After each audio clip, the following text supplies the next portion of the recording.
Listen.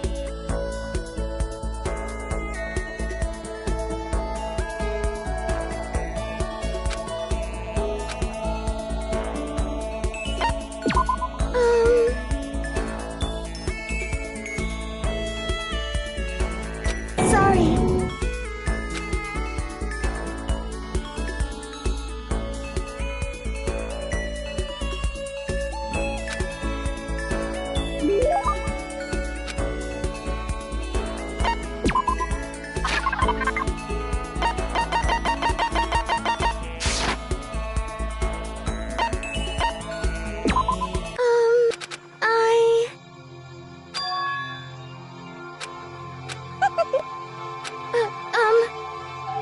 But that's why...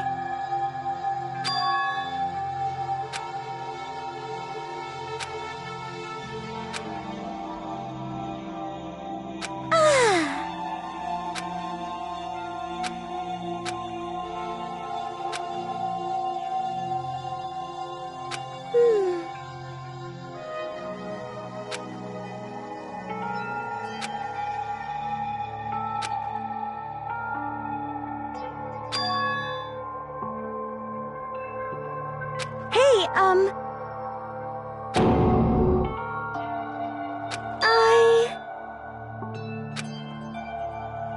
But...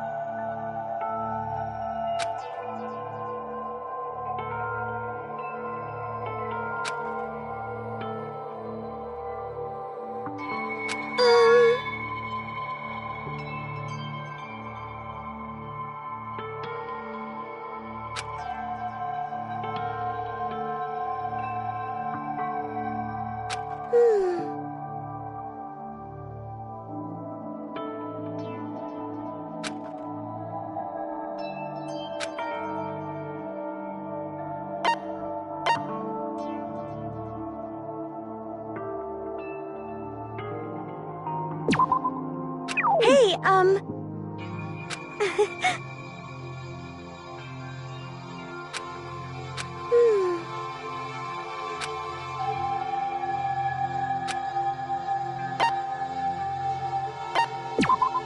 Hey!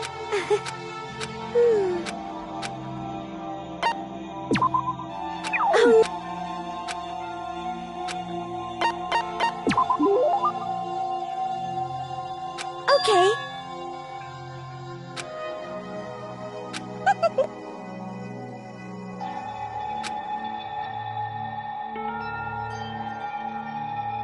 You see...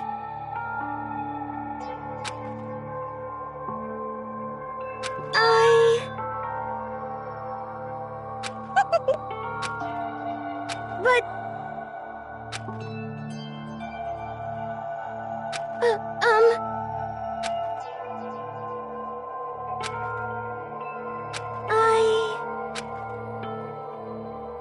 You see...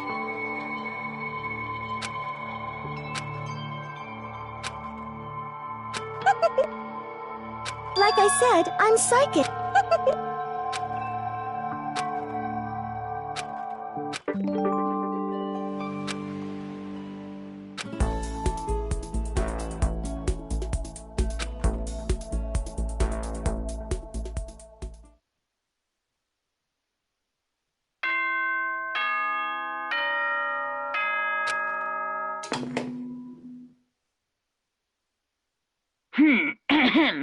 This is as such. Soon the doors to the dining hall will... Okay then. Sweet.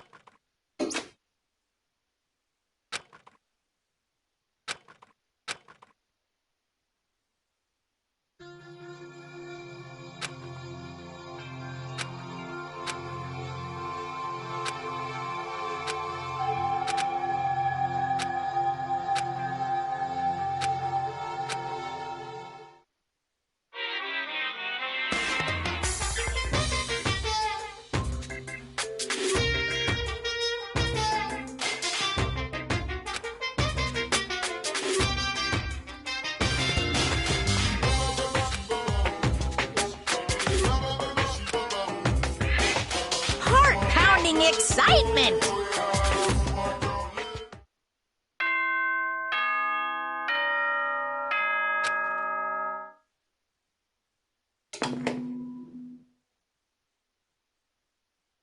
Good morning, everyone. Get ready to greet...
What does this mean?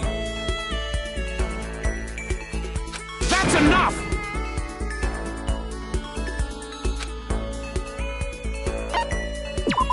Ha ha ha ha!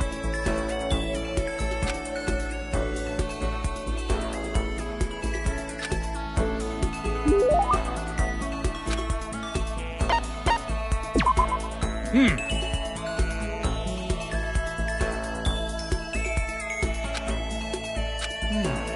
hear me?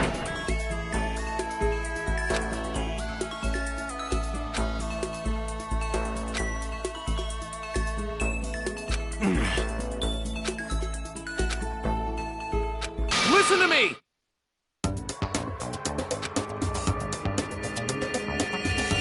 You understand?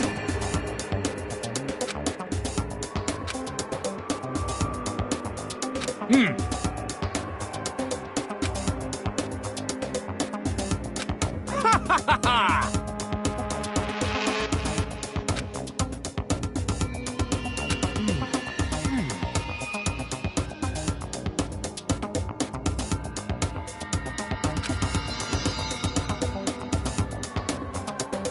That's wrong!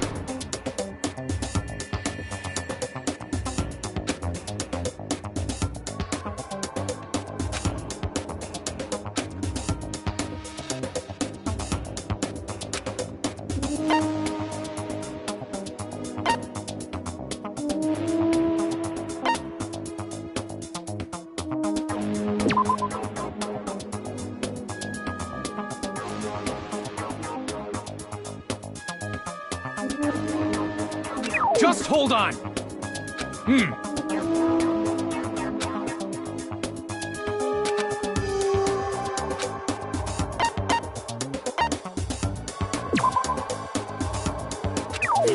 You hear?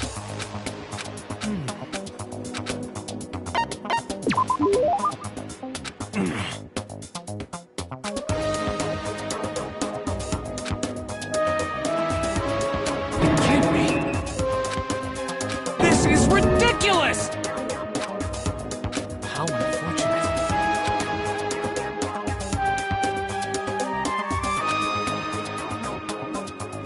I see!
Most unfortunate.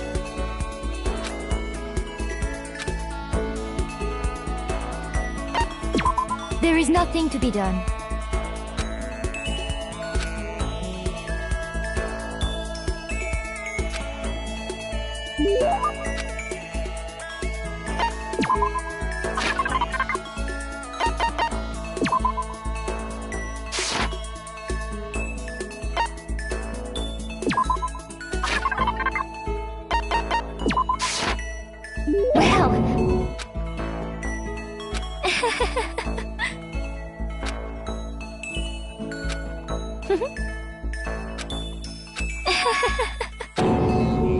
Indeed.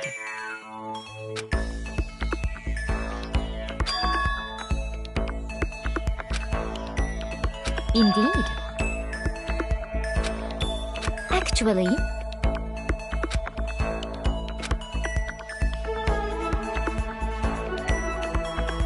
that okay? Well...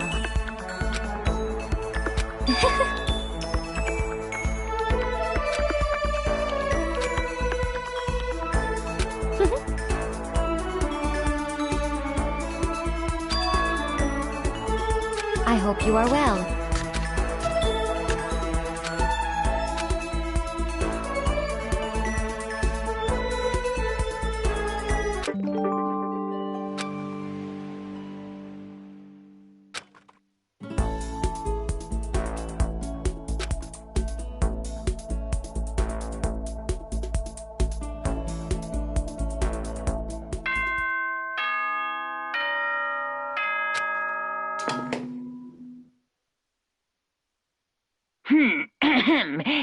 Soon the doors to the... Okay, then.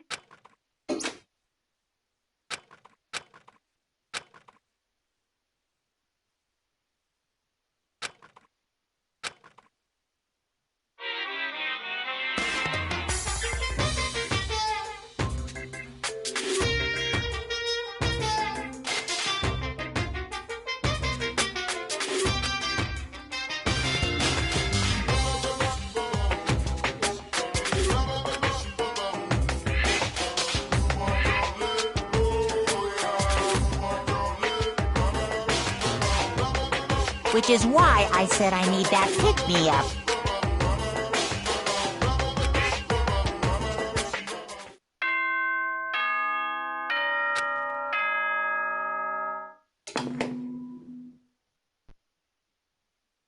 Good morning, everyone. It is not yet ready to...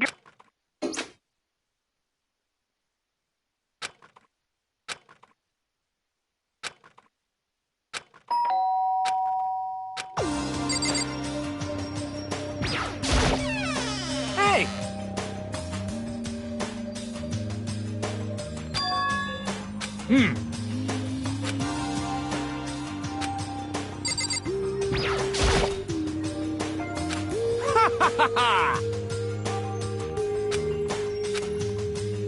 Without a doubt. You hear me?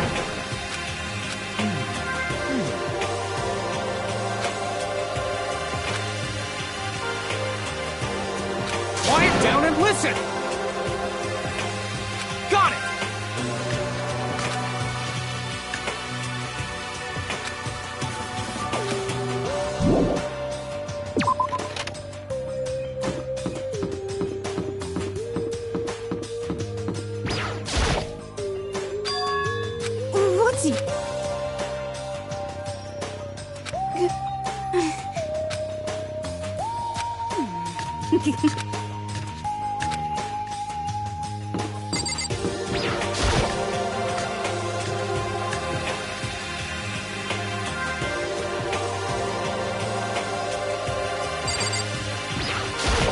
Listen to me! Quiet down and listen! Give me a break.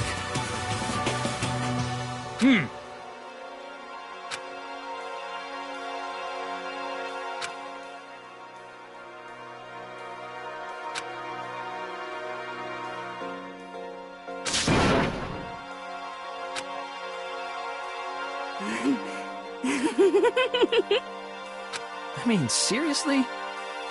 But more important. Seriously? Hey! Are you okay with this? Huh? Do you understand?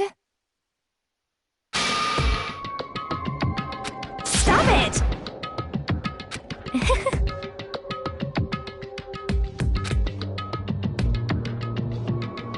What the hell is this? What? What? Piece of shit!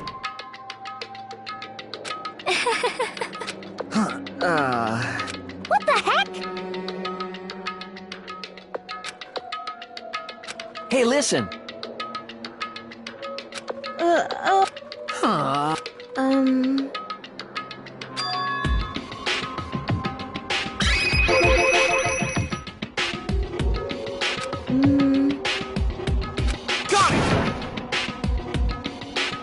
You know?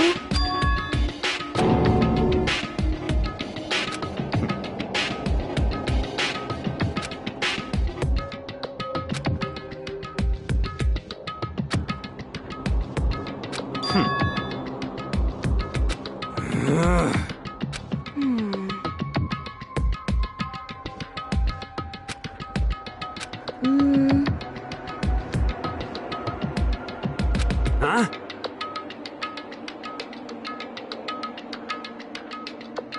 But... Hey, hold on. Yeah!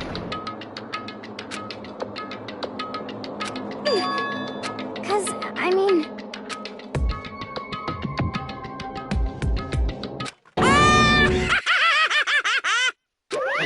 What's this? Bastard! You guys.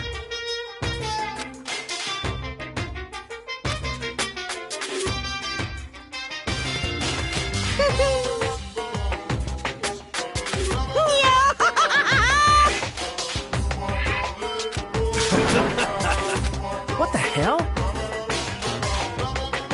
You know? Come on. You're fucking dead. Huh? Hey, come on. You son of a bitch!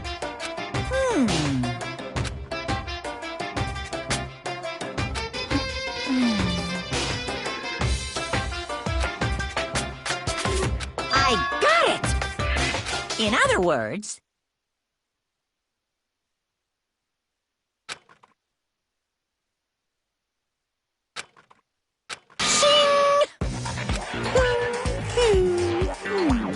Stop fucking around! Hey, You son of a bitch! Ooh, how exciting! Hello.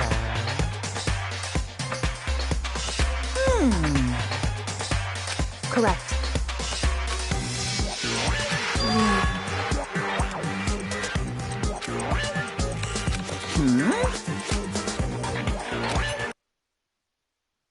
Just there. That's all. Well now.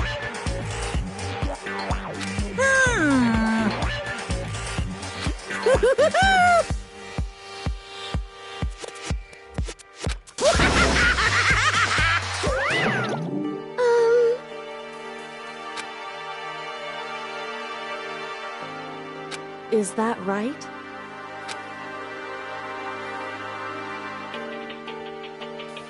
However... That's true. Hell yeah! Yo. Jesus. Piece of shit! Stop fucking around! Hell yeah! Hey, Yo.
hold on a second.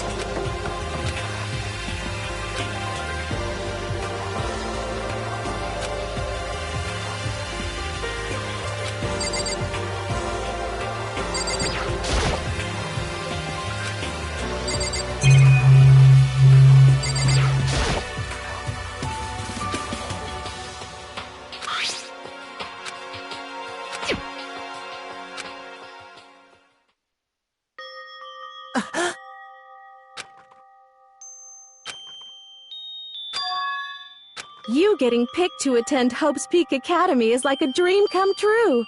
Make sure you do your best. I'm so proud of you, son. But remember, don't push yourself too hard. Are you really watching this, Makoto? Good luck, okay?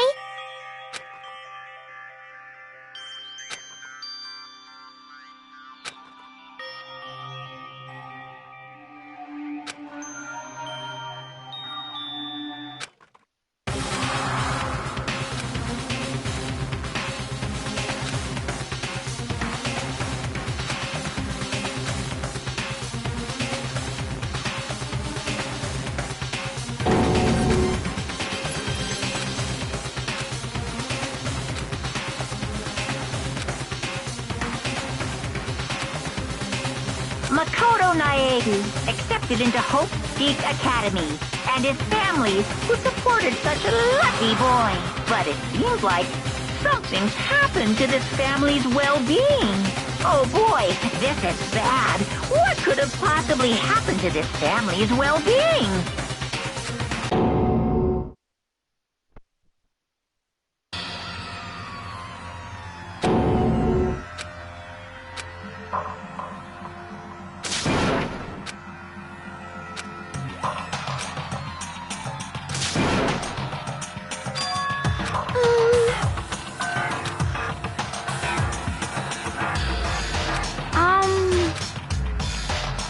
Is it, like, what does this mean?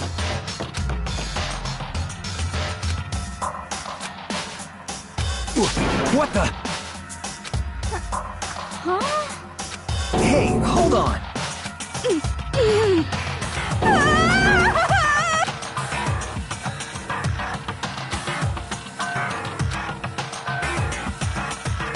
I see.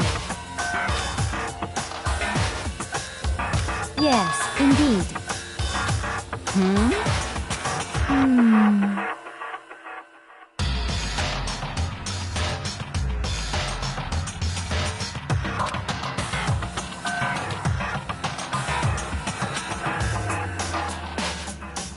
Do you understand?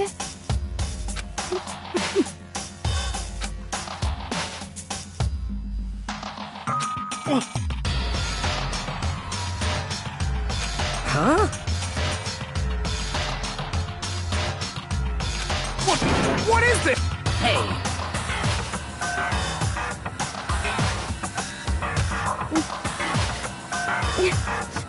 So then.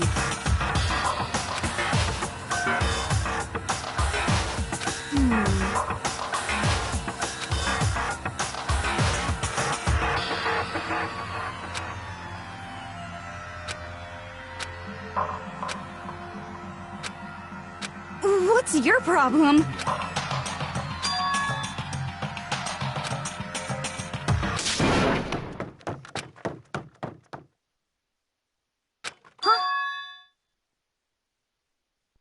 That's enough.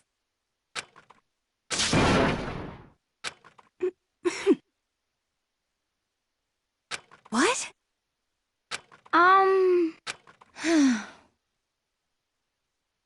I hope you are well.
Sayaka?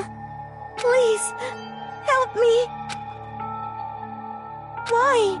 Why is this happening to me? To kill or be killed? I just can't take this anymore. Sayaka.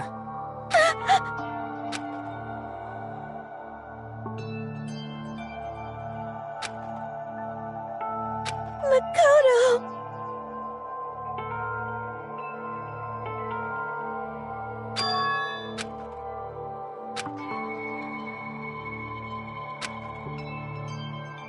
Makoto. No matter what happens, please always be there for me. I need you on my side.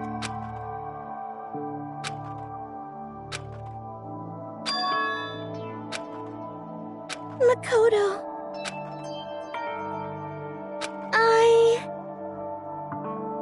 Because I'm your assistant.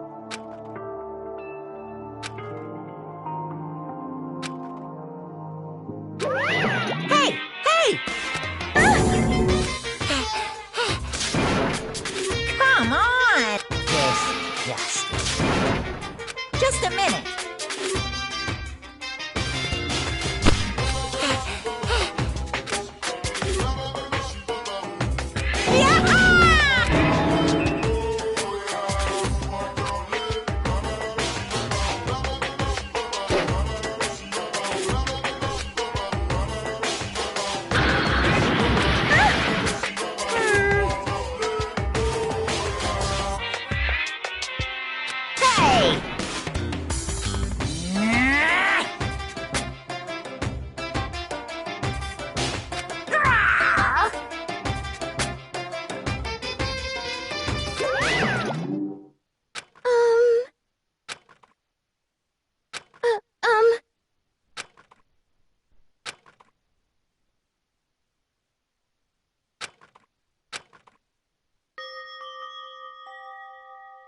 Sorry.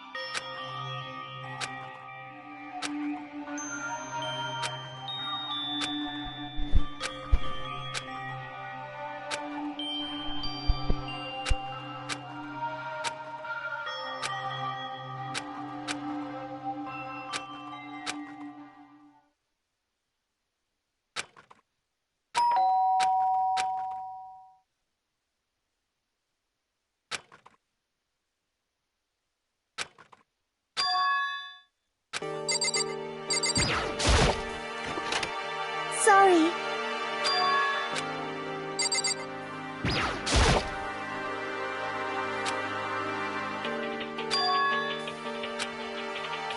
It was so strange. Makoto.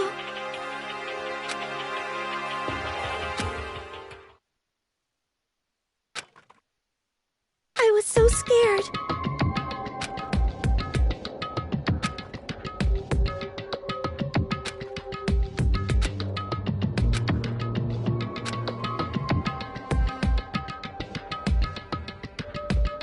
Makoto. I mean...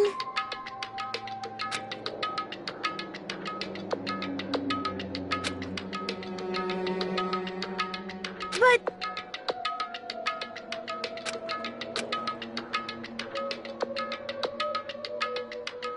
Huh?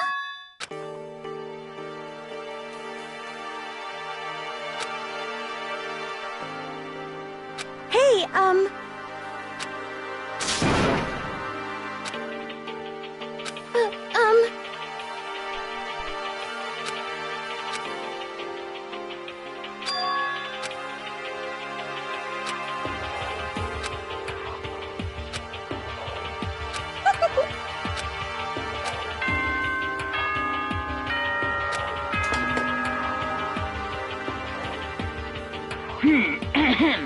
This is a school announcement. It is soon the doors to the dining hall. Okay then.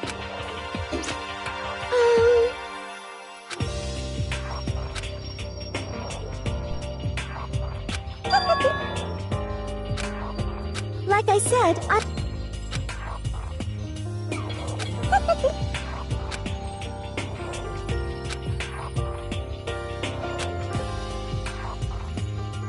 Okay.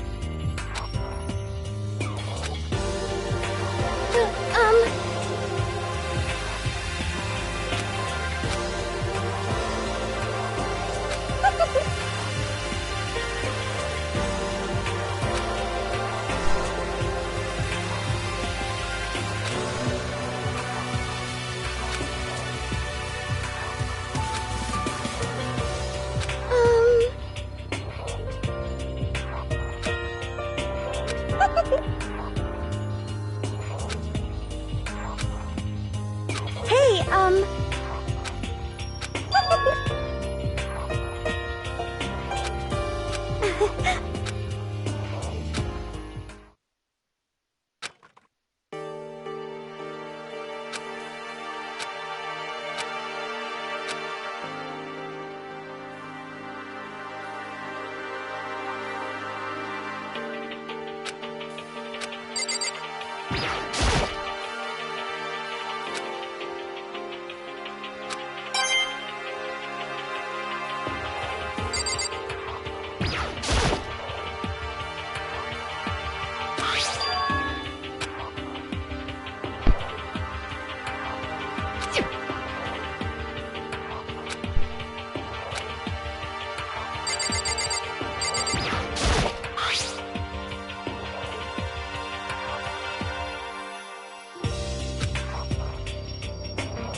let's everyone do our best to follow these new guidelines and live happily ever after.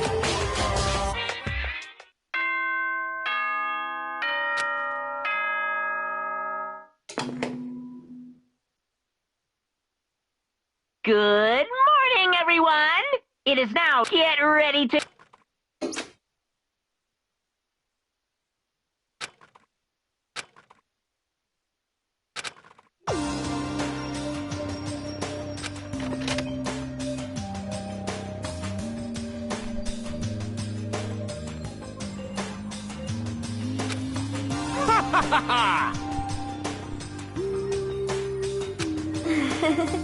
Hey, Makoto.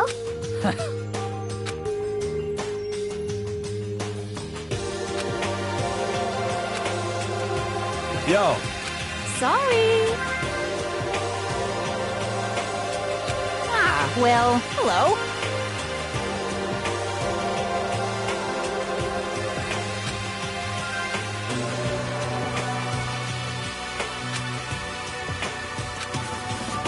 Indeed.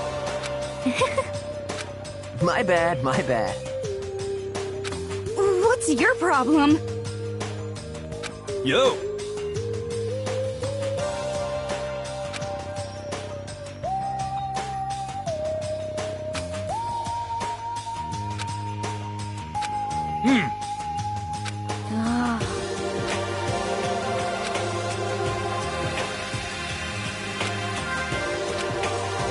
What? Yo.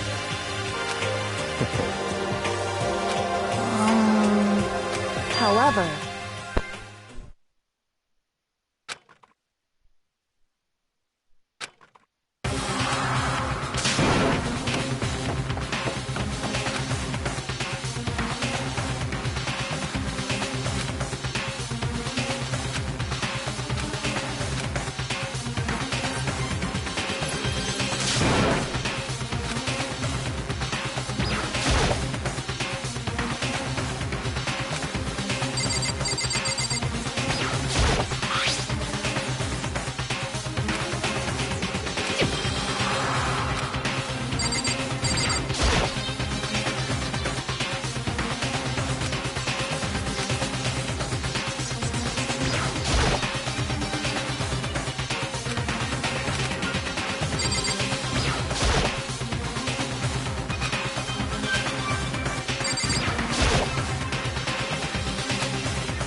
Well.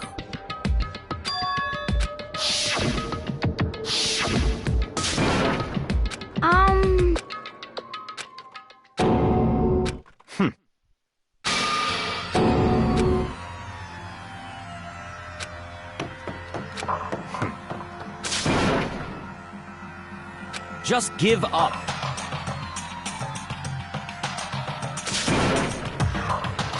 What? What?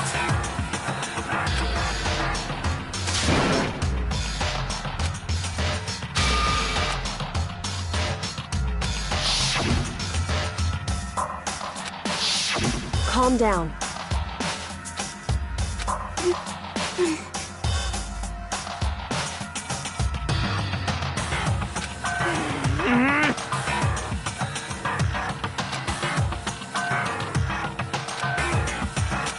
So...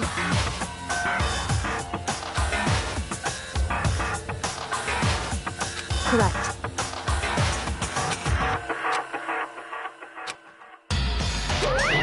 Wrong! Hey,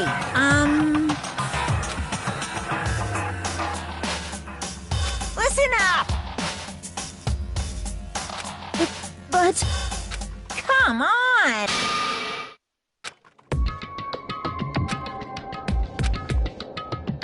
Wah-wah?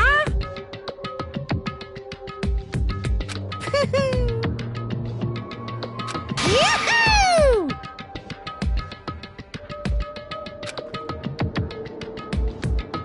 Well... Wrong!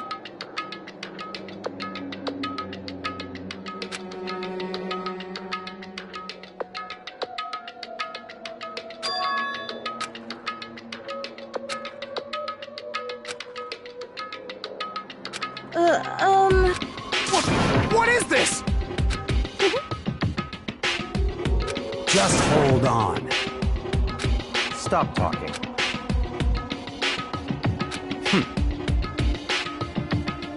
Huh? Come on.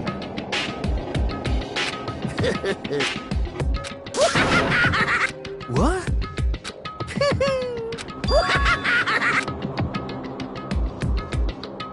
Hey, come on now. Now then.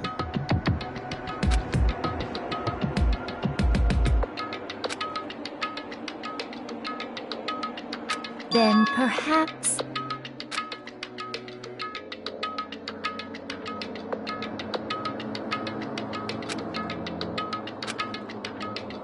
In other words...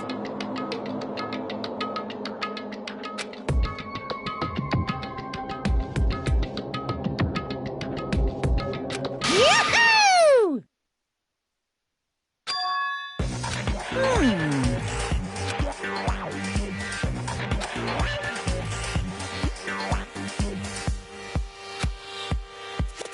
During the trial, you'll have to present your arguments about who you think the Blackened is.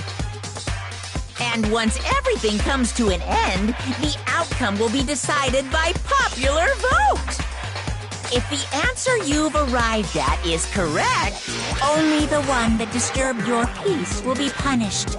The rest may continue their communal life. However, if you choose, then the one who got away with murder will survive, and the rest of you will receive your punishment. Which, of course, means your school life will come to an end. As far as class trial rules go, that's all there is to it. Well... What? Yeah! What?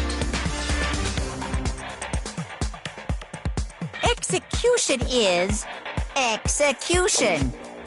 Execution! Electric chair. Bzz, bzz, poison gas. Torn apart like a paper plane in a hurricane.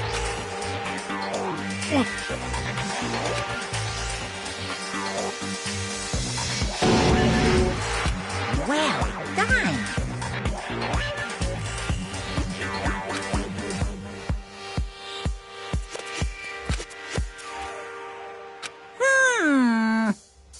Uh-huh. Hey!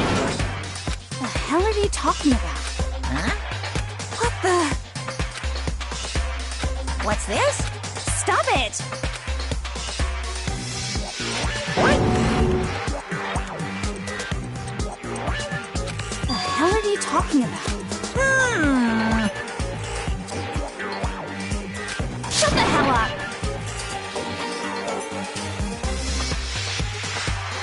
I don't! Stop it!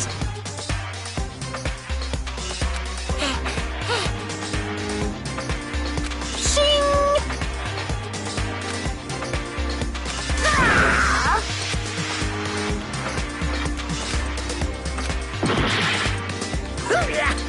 Are you enjoying yourself now? Are you?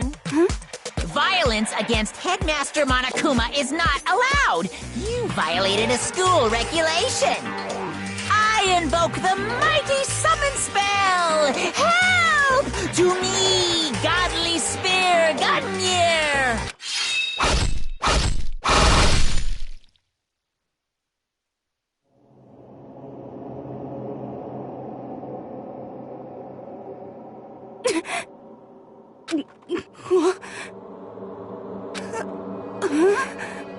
This wasn't supposed to. Why me?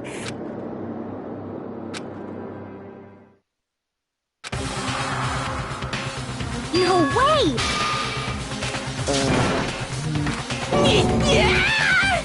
Well now.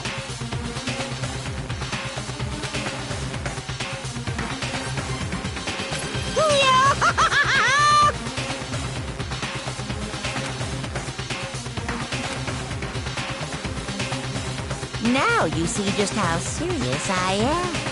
Defy me and you get shot full of holes, exploded, buried alive, disintegrated, etc. So, if you don't want that to happen to you, you'd best obey those school regulations.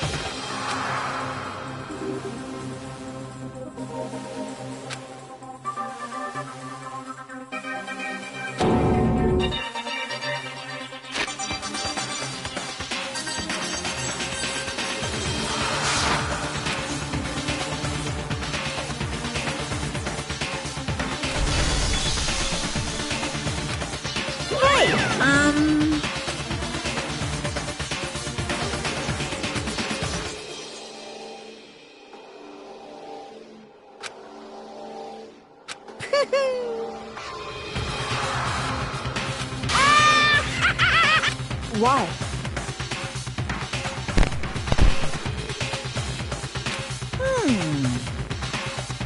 I knew it.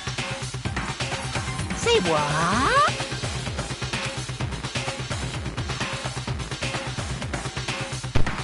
Damn it! Well now. Ta-da! It's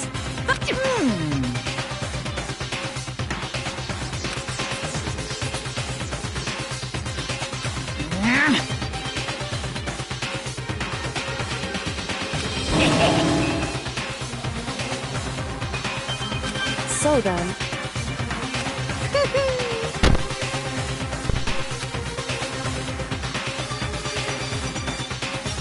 Correct.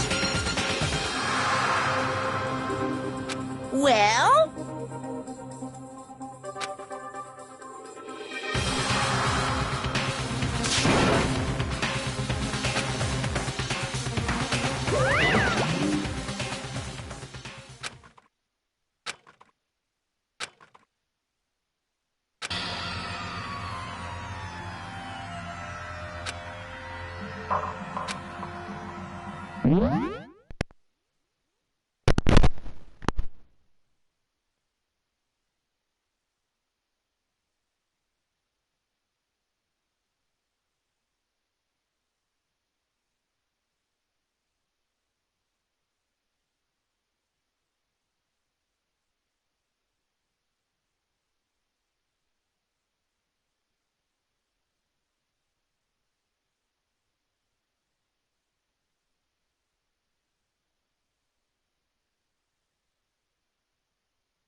Hey.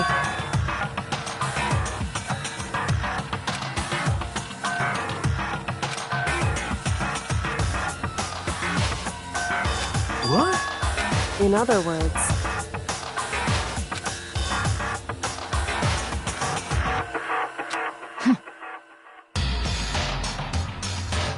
What the heck?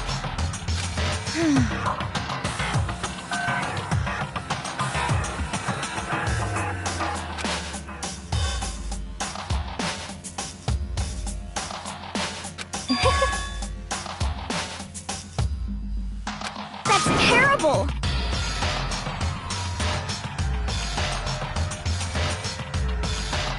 Just a second.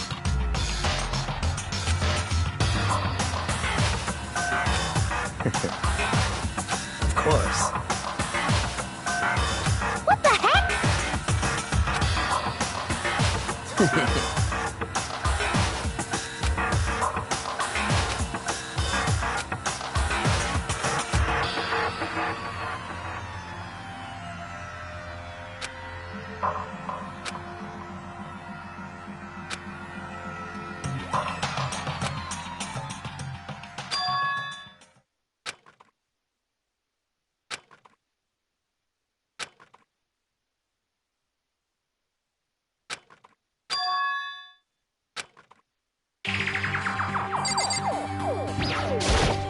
Hey.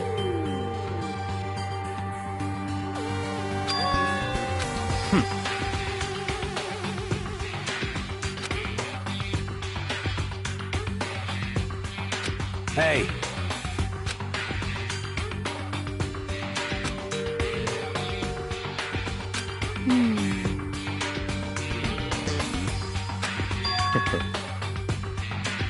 What?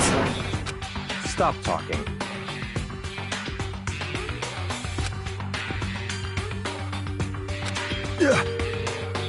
So then.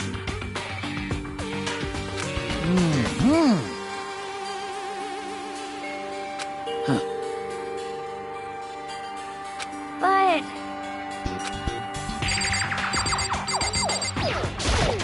Anyway...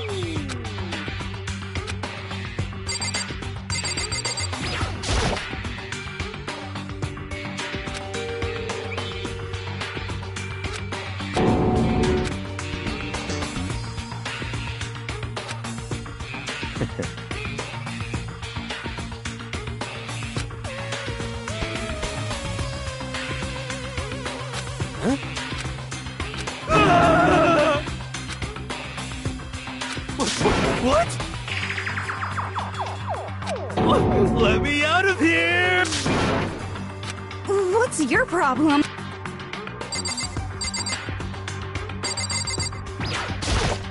Anyway, Huh? Don't fuck with me. What the heck? oh, What the crap?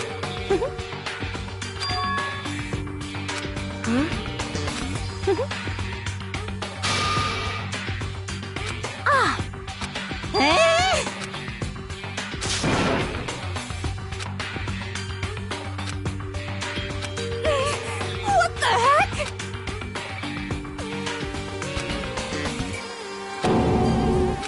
so then.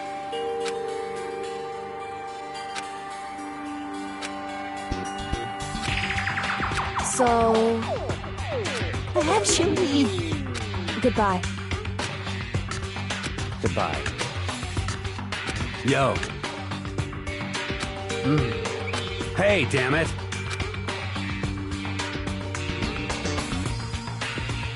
You're fucking dead.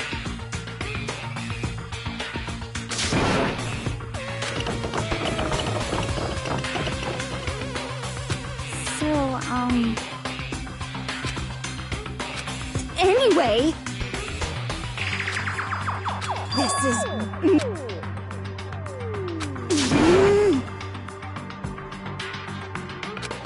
so,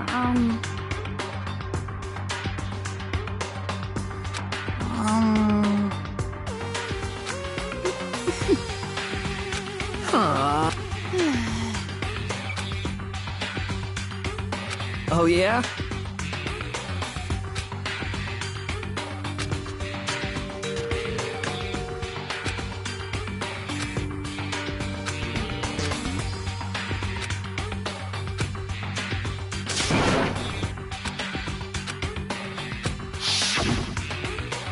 Execution is execution.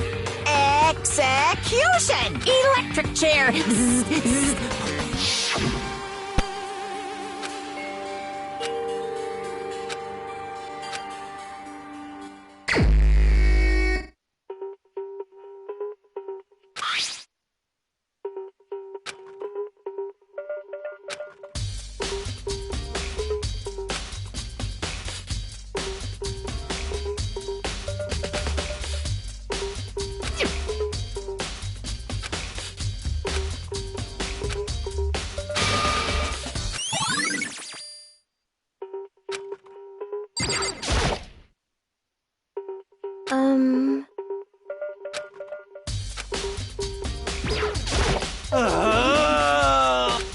Help me!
Wait. Huh.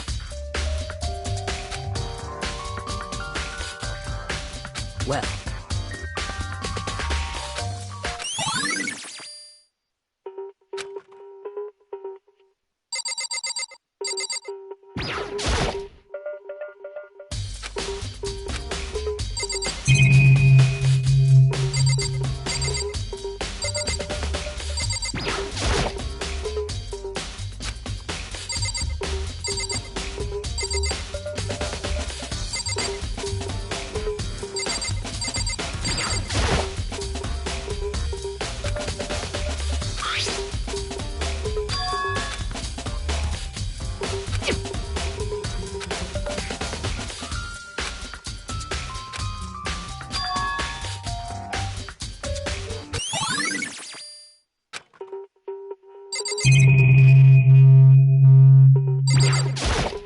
By the way,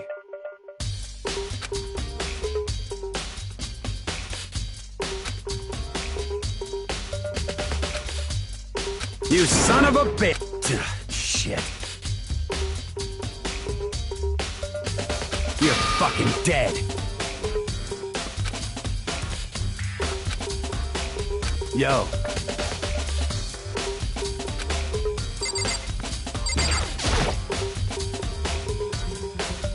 Hey.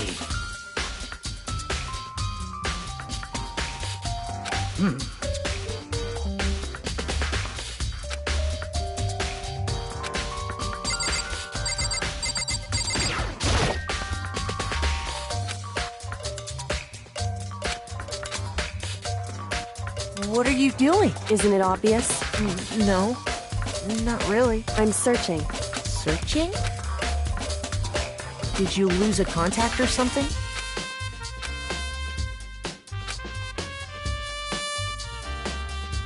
Listen.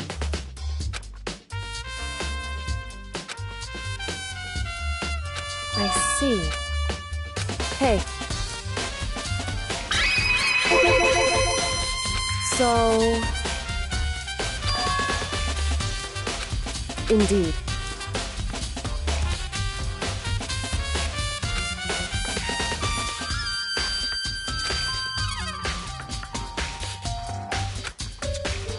I see.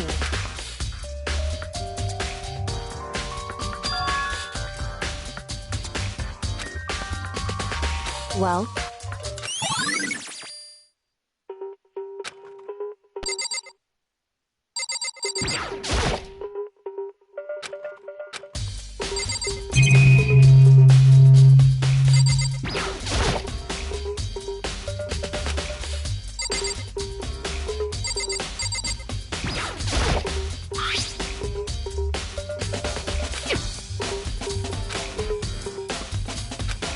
Yo. What? What? What? What? By the way,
It would seem...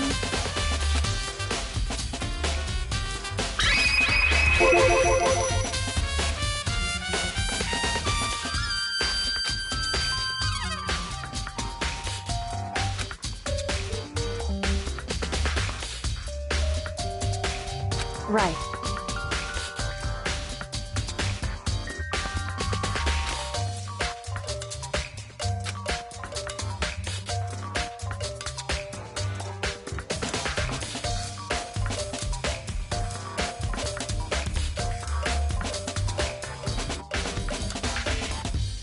So...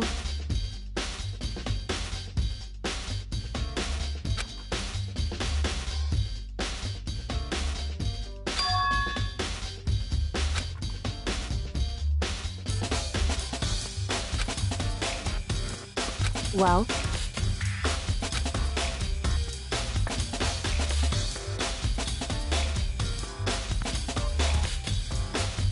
Makoto.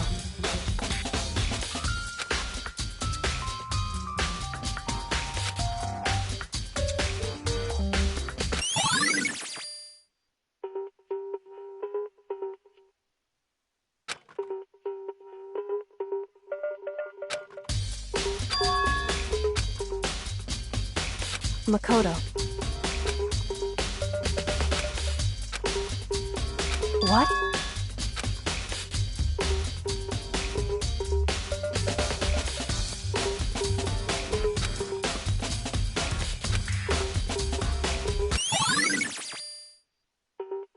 Correct. That's right.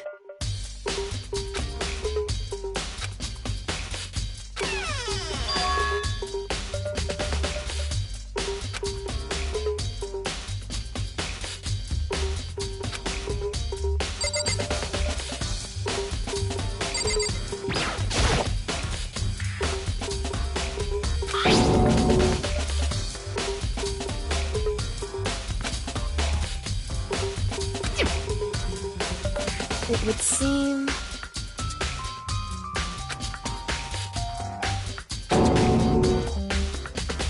So...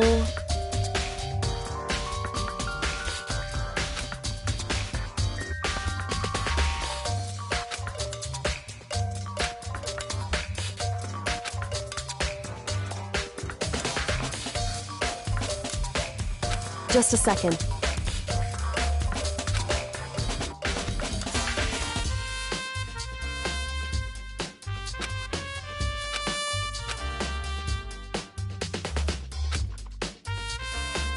Hmm?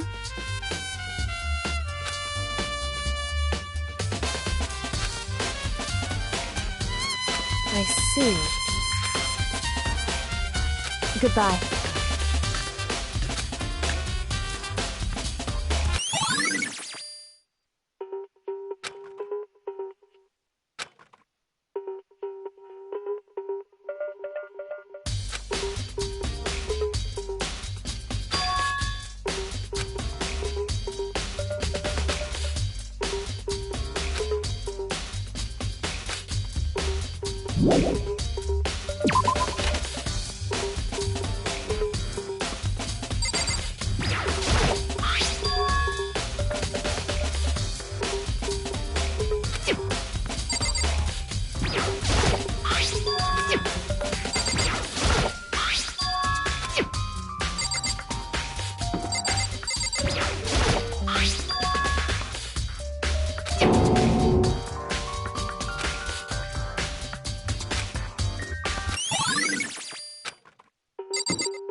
Aizono, the ultimate pop sensation, lead singer for a world-famous all-girl. For these girls, the glowing spotlight only made them that much more beautiful. But then...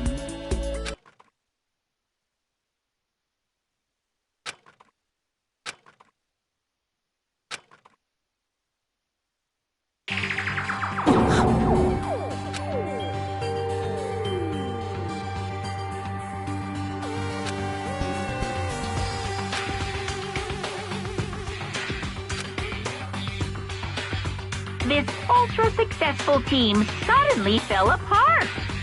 None of them will ever perform on stage again. None of them will ever feel the warmth of the spotlight. For Sayaka, there's simply nowhere for her to return to. So here's the billion-dollar question. What, oh what, could have caused the group to go to pieces?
Monokuma appears!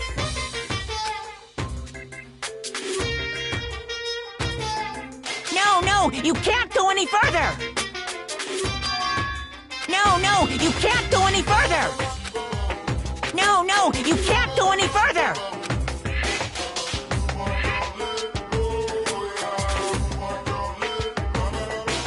No, you can't go any further!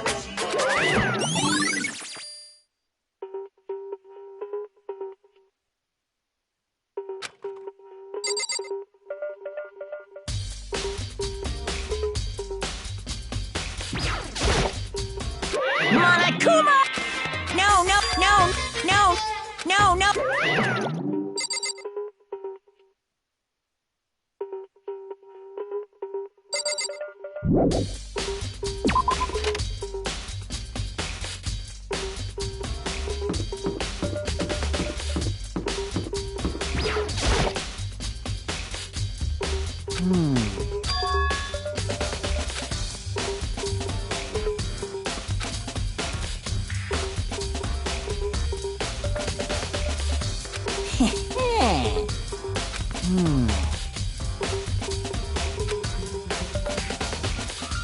Here we go!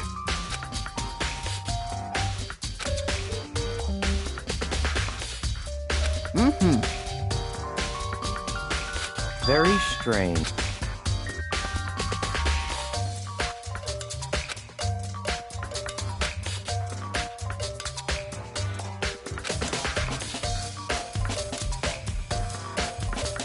So, in other words,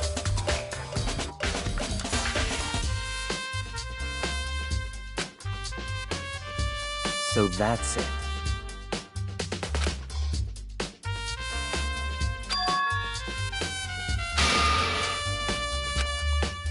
Hey, listen! Hey, you bastard!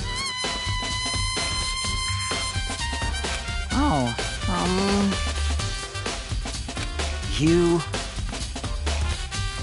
Is it, like... there's no way to think about this in a common... You know what I mean. Completely unforgivable!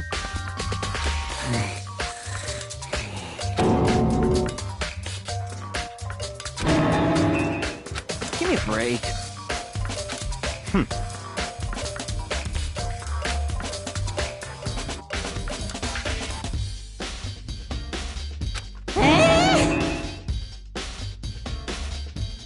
What?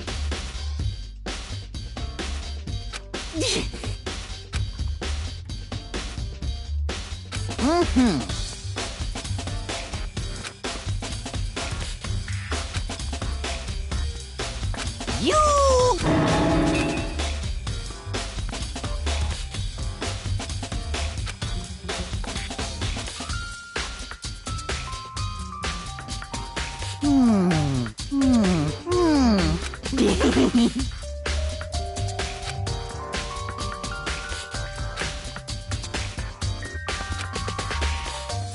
Da da da da da!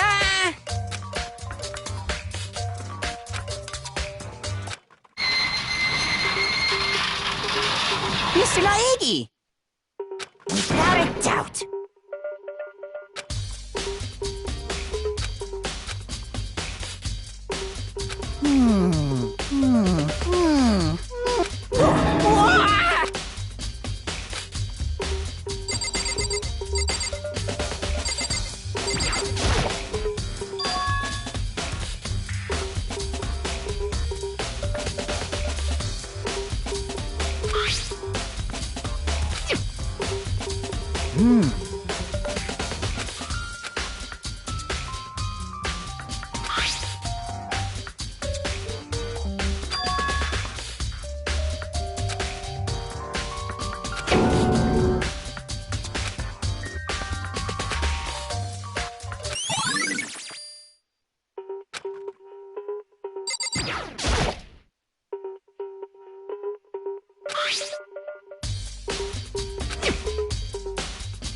Is this perhaps...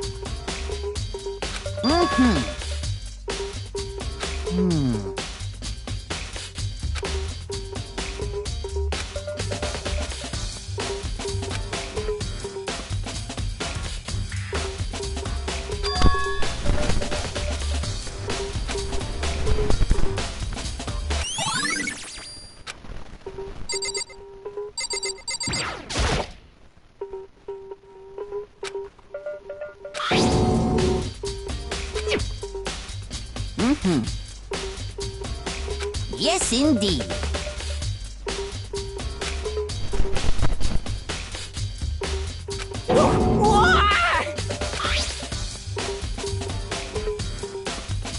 Was it a fairy?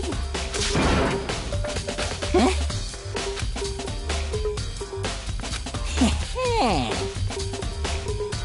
I feel as if... Most suspicious.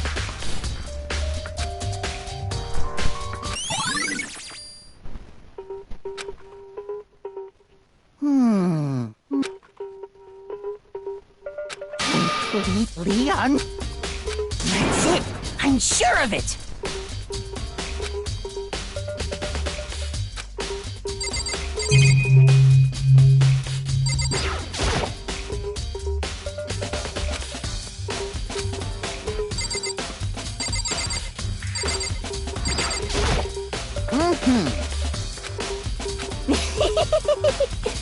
Come on, come on.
heck?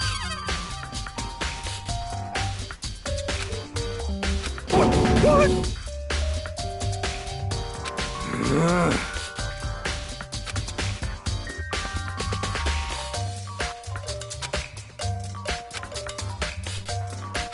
Um...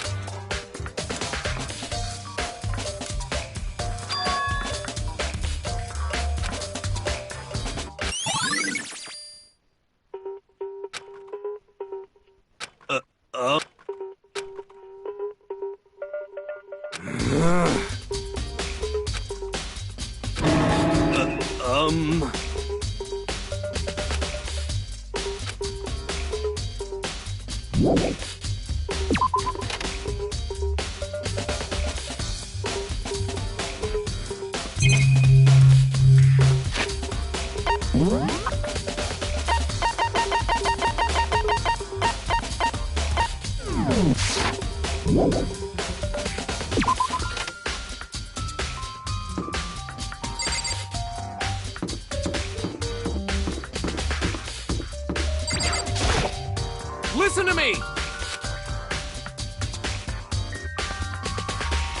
You hear me? Got it!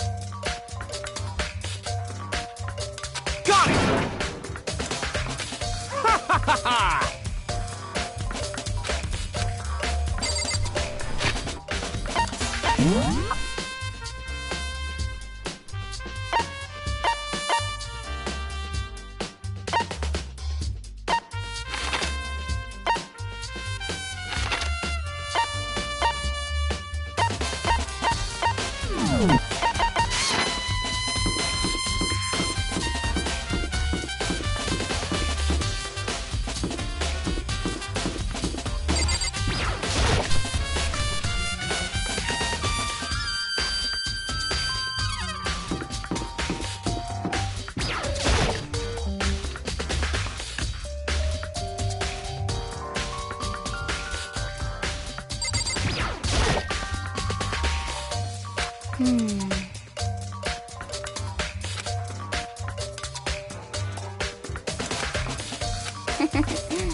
Yeah, totally.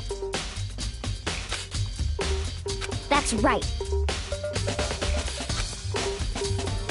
Well...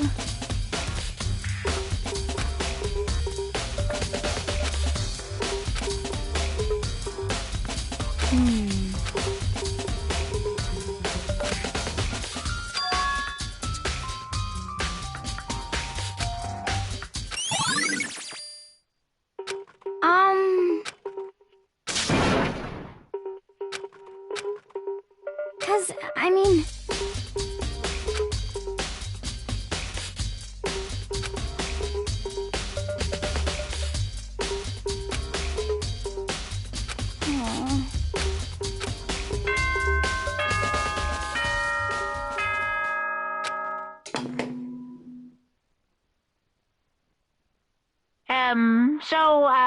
I'm getting tired of waiting. What say we just get started, It's time for the long-awaited class trial!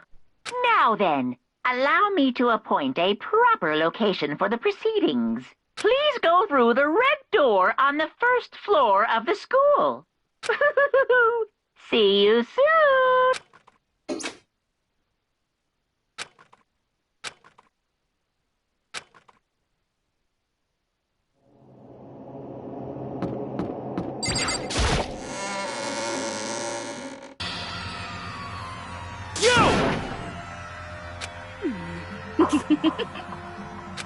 Listen to me!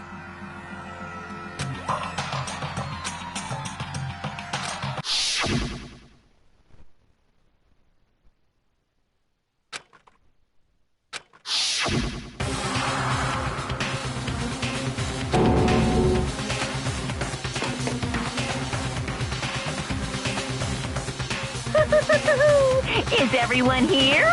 Okay then, please board the elevator in front of you, which will transport you to the courtroom, where all your fate will be decided. I'll meet you all down there. I'll be waiting.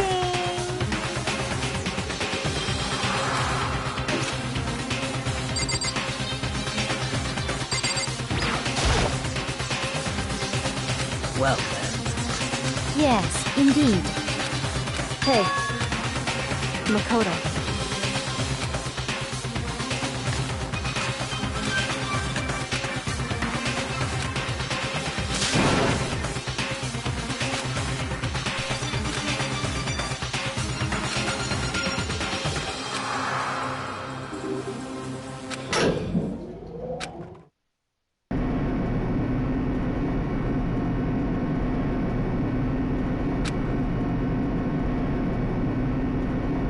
Oh!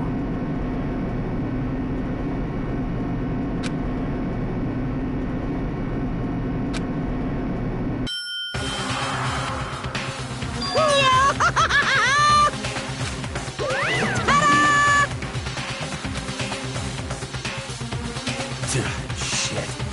Well now.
Let's begin with a basic explanation of the class trial. So, your votes will determine the results. If you can figure out who done it, then only they will receive punishment.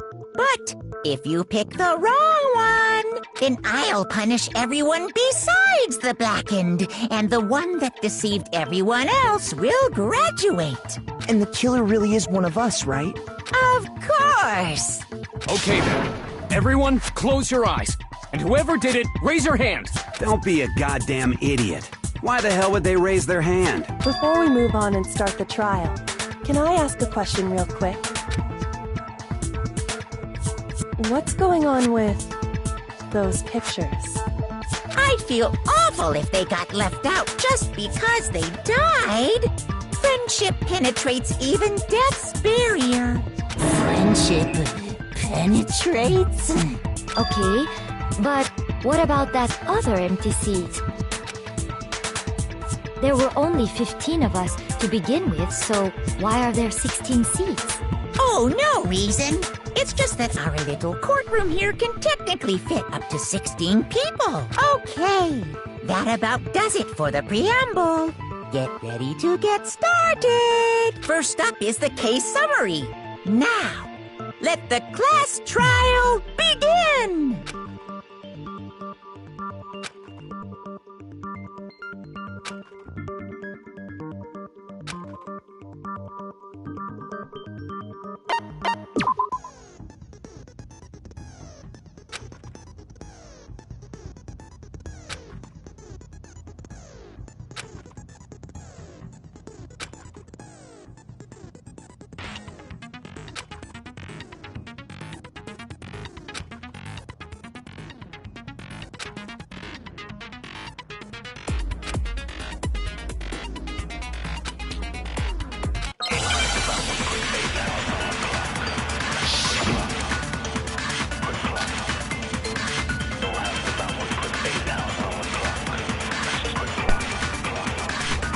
I assert that the one who was murdered...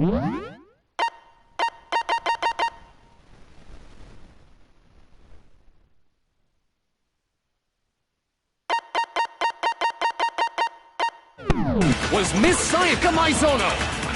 Yeah, we know that part already. And the murder took place in Makoto's room. In the bathroom. So it seems most likely that the killer must have taken her by surprise while she was in the bathroom. She didn't even have a chance to resist. No, what's wrong?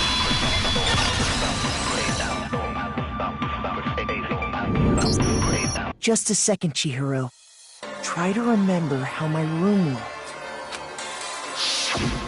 With the way things had been damaged, I think we can definitely assume there was a struggle. A struggle? Between who and who? Between Sayaka and the killer, of course. So you're saying Sayaka wasn't caught by surprise in the bathroom? She must have been attacked in the main room first. Then, she ran to the bathroom to try and hide. The killer followed her in, and that's where they finished the job. That much should have been obvious after taking one look at the scene. It shouldn't even need explaining. Sorry. Okay, so what's next? Next is the subject of the murder weapon. Wow, this is starting to sound like a real trial.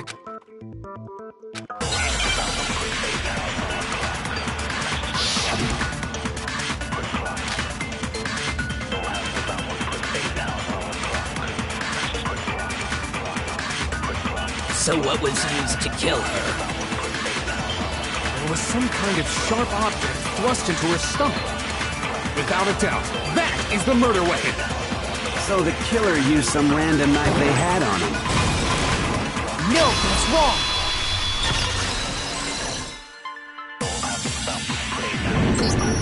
wrong? No. I do think it was a knife, but not just any knife. I'm almost positive it was a kitchen knife.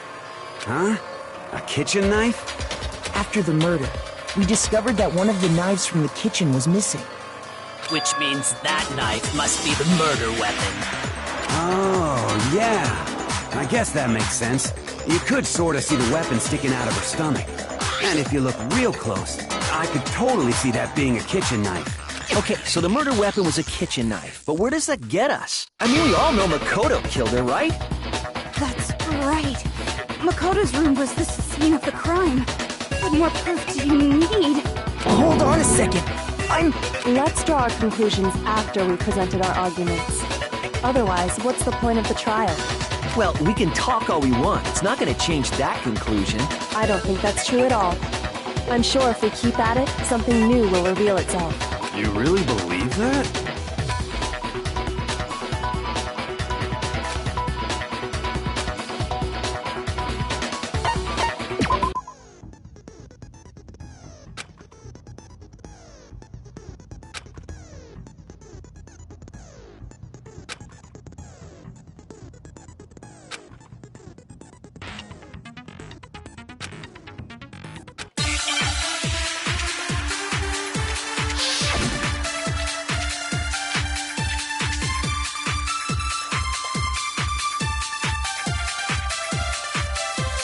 So I guess there's no question that the kitchen knife was the murder weapon. But where does that get us? Makoto must have taken it from the kitchen, right? He did it in secret, when nobody was in the dining hall. No, what's wrong?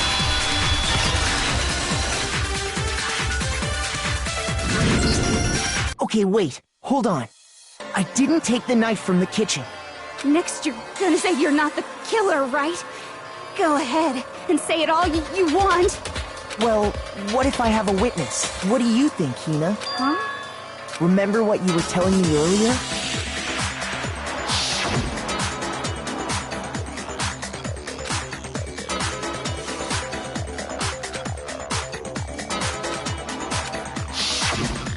Just to be perfectly clear, the knife disappeared while you were in the dining hall, correct? Yeah. And at any point while you were there, did you ever see me come into the dining hall? No, I don't think so. You don't think so? No, he definitely wasn't there. The knife disappeared while Hina was in the dining hall. But I wasn't there the entire time. In other words, there's no way I could have taken the knife. Okay, then what about this? What if the idiot swimmer girl and Makoto are in on it together, and lying to protect each other? Idiot swimmer girl? Oh, and more importantly, why would I get involved in something like that? Speaking of which, I'd like to ask the bear, if there is an accomplice, do they also become blackened? So you ask, and so I shall answer.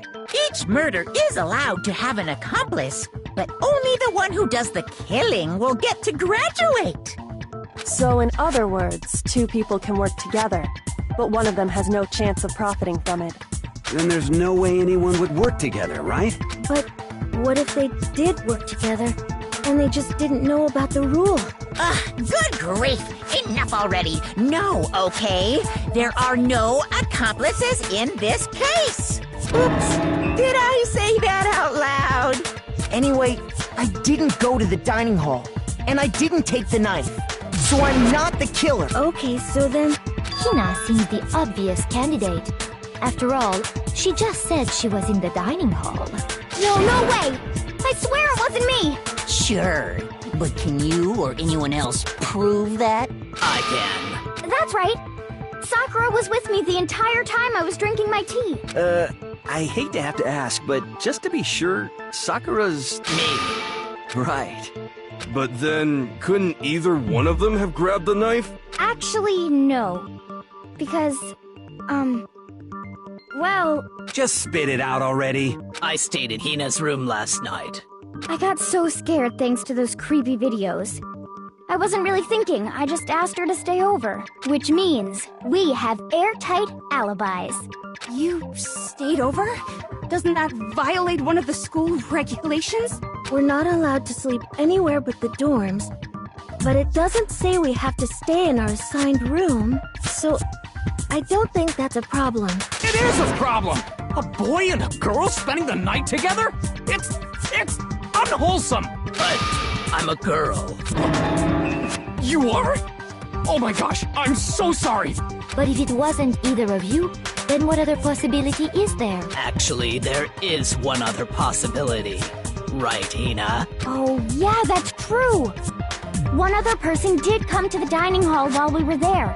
Why didn't you say so in the first place? Well, because... they're not here anymore. Sayaka. She's the one who came to the dining hall.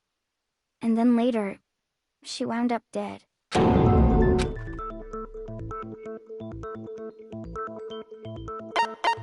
I got it!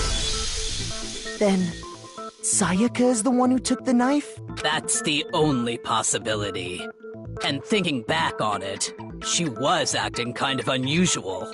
When she came into the dining hall, she didn't even look at us. She just went straight to the kitchen. As she left, she said she just wanted a drink of water. But most likely... the person who took the knife was the victim herself!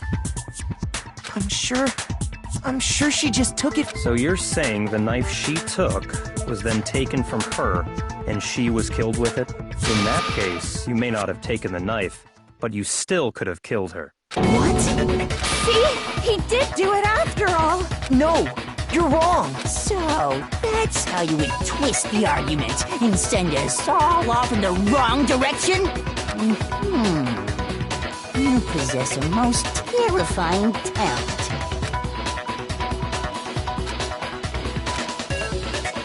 Hold on. It's still too early to decide conclusively that Makoto is the killer, wouldn't you say? Because you see, if the room did belong to the killer, then they did something most bewildering. And until we unravel that little mystery, you simply can't declare that he's the killer. Bewildering?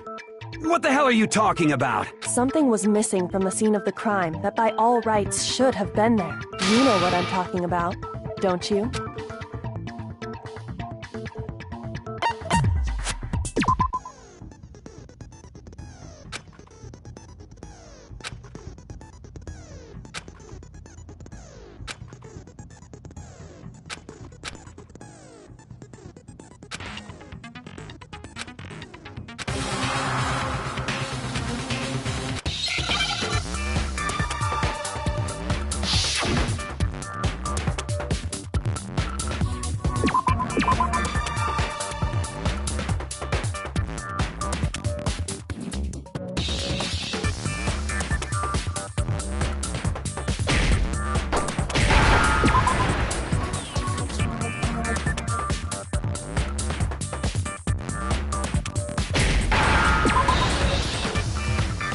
Now I understand!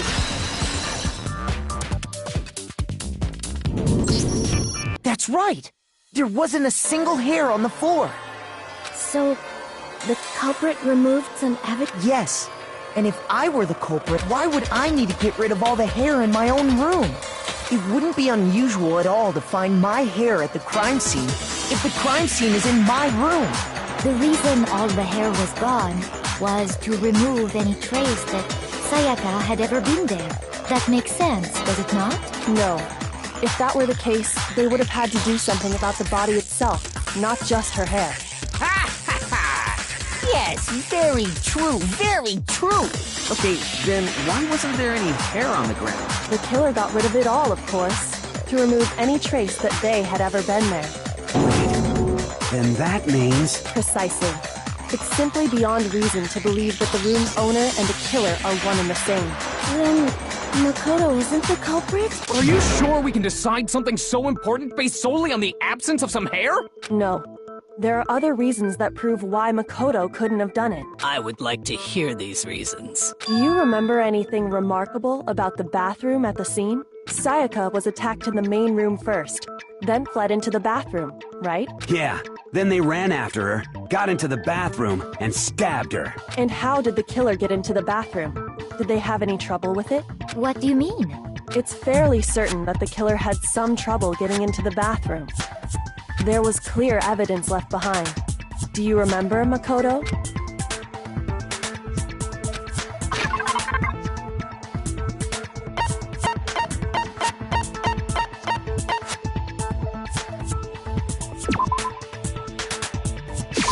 I got it! Evidence that the killer had trouble getting into the bathroom.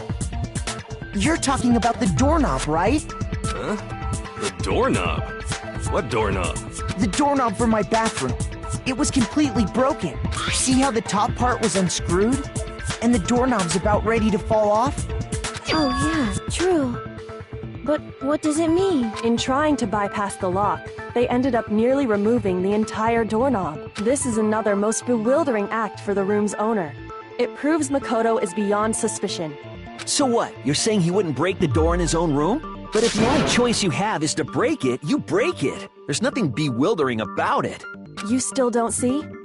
Okay then, let's take another look at how the incident unfolded. Hopefully that will help you understand.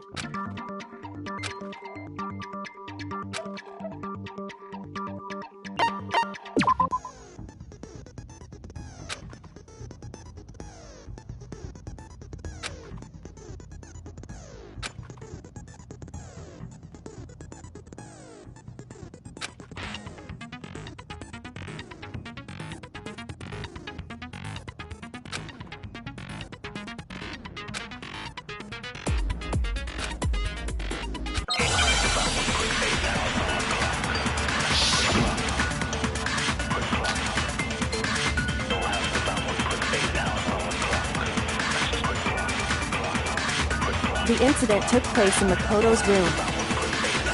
Sayaka was first attacked in the main room. She then fled into the bathroom. Then the killer ran after her. And they got into the bathroom. At that point, the killer had to try and bust down the door, because Sayaka had locked it. No, that's wrong!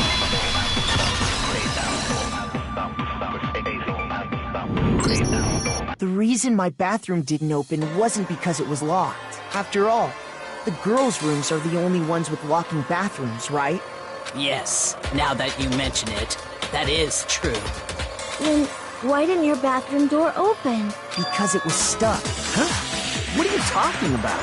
My bathroom door doesn't fit in the frame quite right. Monokuma over there can testify to that. Yup, true as true can be. But you know, you're supposed to be the ultimate lucky student, right? But to have such a cruddy door... That's not lucky at all! So the reason the door didn't open was just because it was stuck. But the killer didn't know that and assumed it was locked. So they tore apart the doorknob to get in. Okay, but then why would the killer even think the door was locked in the first place? Everyone should have known you can't lock any of the boys' bathrooms. The killer could easily make that mistake, thanks to one important detail about the scene of the crime.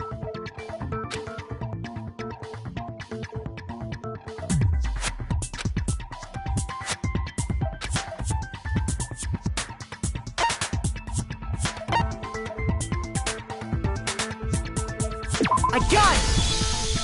The killer must not have realized that it was my room. What? Are you saying the culprit didn't even know where he was? That's inconceivable! And yet, he's absolutely right. Say what? Well, to be more specific, what the killer didn't know was that Makoto and Sayaka had switched rooms, which is what led to the misunderstanding about the bathroom. If Sayaka had been in her own room, then there would have been a lock on the door, and they would have had to break through! So they had no idea how unnecessary their actions were. Ultimately, we can't know if it came open by force or simply by accident. But the killer must have been considerably confused, with no idea how they actually got the door opened. Regardless, it was a pointless act. Wasting time trying to break down a door that wasn't locked is... Definitely something I wouldn't do, since I would have known exactly why it wasn't opening, right? That is a definite possibility. So the killer would have to be someone who didn't know they'd switched rooms? Then Makoto couldn't have done it. Okay, then who did do it? I'm sorry, but I give up! Quit without saving! But what happens if we can't decide on who we think did it? Well, why don't we just vote right now? Majority rules! Majority rules? You really think that's a good idea? Yeah, our necks are on the line here. So Does no one have any other thoughts or questions? It does not matter how trivial they may seem. Oh, as a matter of fact, I do have one question. Oh, you... You don't gotta sound so disappointed. It's fine, it's fine. Just ask your question. Oh yeah. Okay, well, I was just wondering, how did the culprit get into Makoto's room in the first place? Yes. How did the killer get inside? Maybe Sayaka just dropped the key somewhere and the culprit picked it up. That's possible, right? I don't think so. That seems way too convenient. Then maybe someone picked the lock? Negative! If you remember, Monokuma made it quite clear that the locks are all unpickable. Fine. How about this? The killer got in the easy way. They could have knocked and said they wanted to talk or something, and Ms. Maizono just let him in. No, that can't be it either. Oh, trying to argue against me? Sounds like someone doesn't know his place. Hello? Why exactly can't that be it?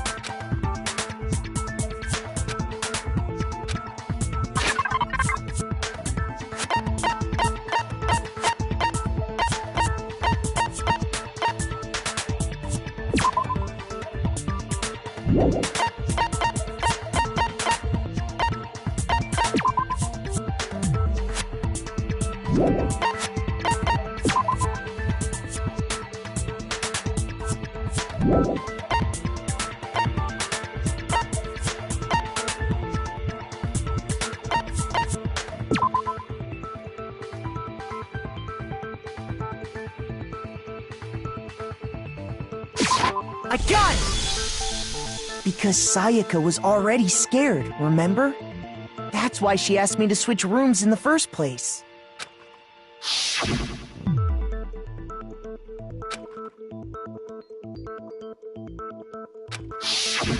Knowing what she'd been through, I just can't believe she would have opened the door for anyone. What if her being scared was a lie? Huh?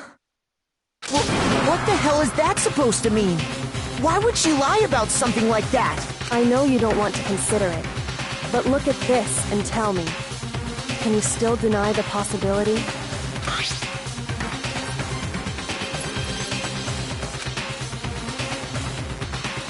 I found a notepad during my search, and I shaded in the top sheet with a pencil. And these are the words that appeared. Oh man! I've totally seen people do that on detective shows. When you write, it can leave an imprint. Sketch over the next sheet of paper, and you can see the words. When I saw that, I was like, holy crap! I better make sure I rip the paper out before I use it from now on. It's a pretty old-fashioned technique, but even the classics can be surprisingly useful sometimes. Oh, and I should also mention, I found the notepad on the desk in Makoto's room. Huh? Which means only someone who had been in Makoto's room before the incident could have written it. Then either it was Makoto who lived there, or Sayaka who switched rooms for a single night. So, Makoto, did you write this? No, I didn't.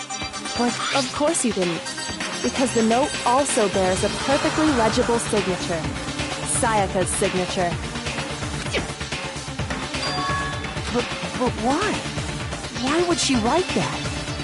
The note was likely her way of getting in touch with a certain someone. She must have slid it under their door to let them know she wanted to meet with them in secret. If you got an invitation like that from the ultimate pop sensation, what young man could resist? Of course, I'm only into 2D, so it wouldn't have any effect on me. But can we be sure anyone even got this note? And honestly, even if they did, I do not think they are at all involved in what happened. Huh? What makes you say that? Would you like to hear what I have to say? Very well then. Pay attention.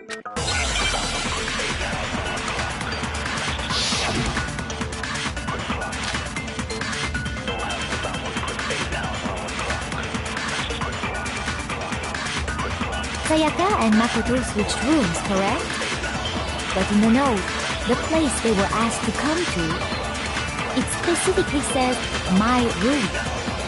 I see. So if someone read that note, then they would have gone to Sayaka's room. Exactly. The room that Makoto was staying in. So in other words, even if someone did read the note and did what it said, they would not have any connection to what happened. It certainly would seem that way.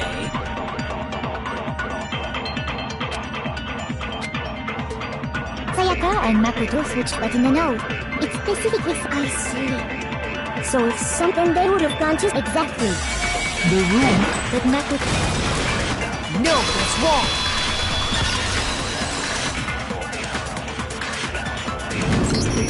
The nameplates on Mai and Sayaka's rooms got switched. They got switched? That's right. The nameplates got switched, just like the rooms themselves.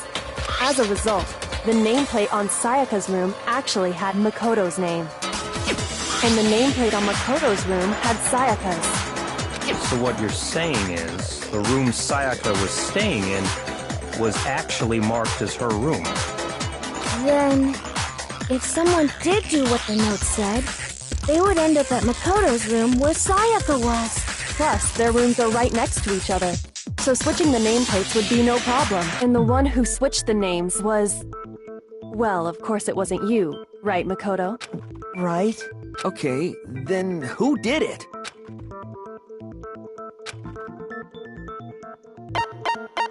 I got it! Me and Sayaka were the only ones who ever knew about us switching rooms. So the only other person besides me who would even know to switch the nameplates was Sayaka. You can also infer as much from her note.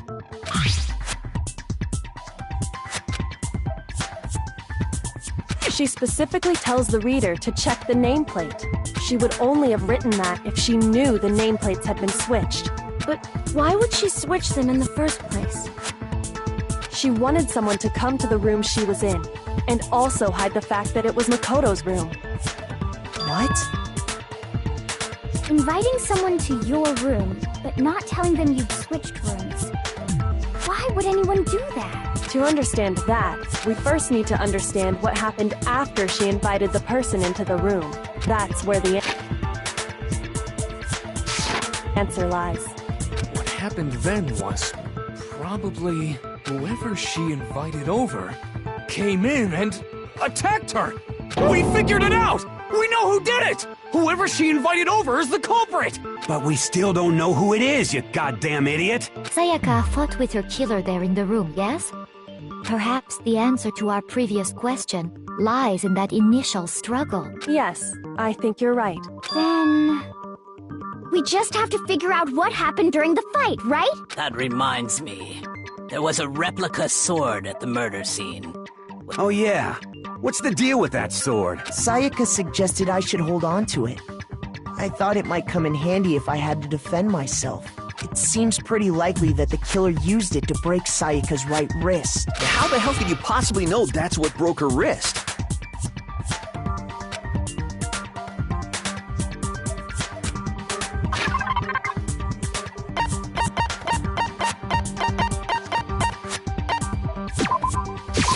I got it! All you have to do is take a good look at her broken wrist, and it should become pretty clear.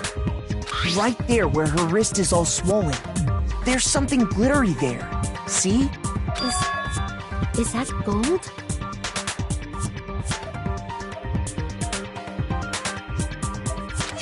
It sure is.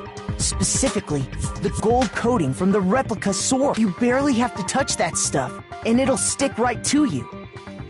And there's some on her wrist because... I got it! Because she got hit with the sword!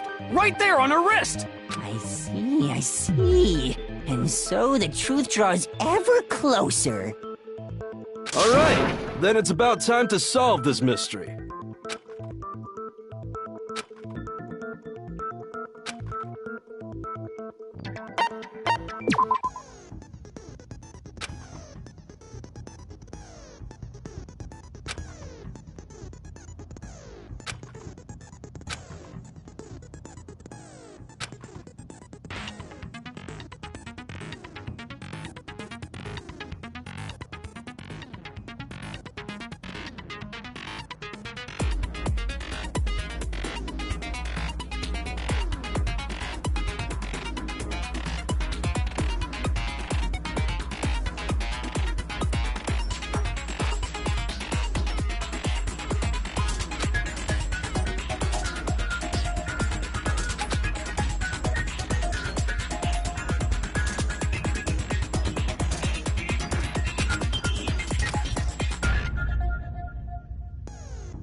When the fighting broke out, the culprit grabbed the sword, and that's when the first blow was dealt. A sword-based sneak attack. And that's what broke Miss Mizono's wrist.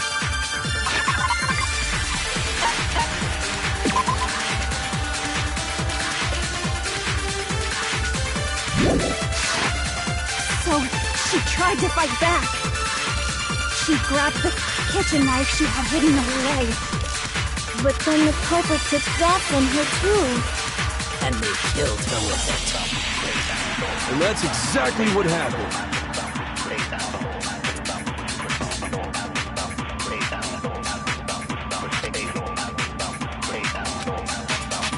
When the fighting broke out, the culprit grabbed the sword, and that's when the first blow was dealt. A sword-based sneak attack. That's what broke Miss My... So, she grabbed it, but then the culprit... And they killed her. And that's exactly what happened. When the fighting broke, the culprit grabbed... And that's when the first blow... Sword-based sneak attack.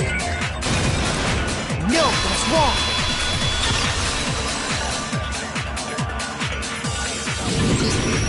Actually, no. I don't think the fight started with the sword. Why not? Because the sword's sheath had been scratched. See? There's a gash in it. Like someone cut into it with something sharp. Something sharp? You mean like the kitchen knife? That was the only sharp thing found at the scene. Stop jumping ahead. Slow down and explain it so I get what the hell's going on. If the sword was used first, there wouldn't be any explanation for the scratch on the sheath. If you were going to attack with the sword, you'd take it out of the sheath first, right? That's true. With the sheath on, it'd be heavy and bulky and useless as shit. Okay, so how did the sheath get damaged? If they got attacked with the kitchen knife, maybe they grabbed the sword as a defensive impulse. In that situation, there wouldn't be any time to actually unsheath the sword. So you're saying the sword was initially used to defend against an attack from the knife? Which means whoever had the kitchen knife was the one who attacked first. I think I get it! So here's how it all played out. The culprit came in, found the kitchen knife hidden there somewhere. Then they took the knife and attacked Sayaka before she knew what was happening. So she grabbed the sword to defend herself, but then the culprit took that from her too. Then, after they broke her wrist with the sword, they took the knife and finished it. Sorry, but I don't think Sayaka used the sword to defend herself. What? How the hell can you not think that? Because she never held the sword at all. There's a certain part of her body that makes this clear.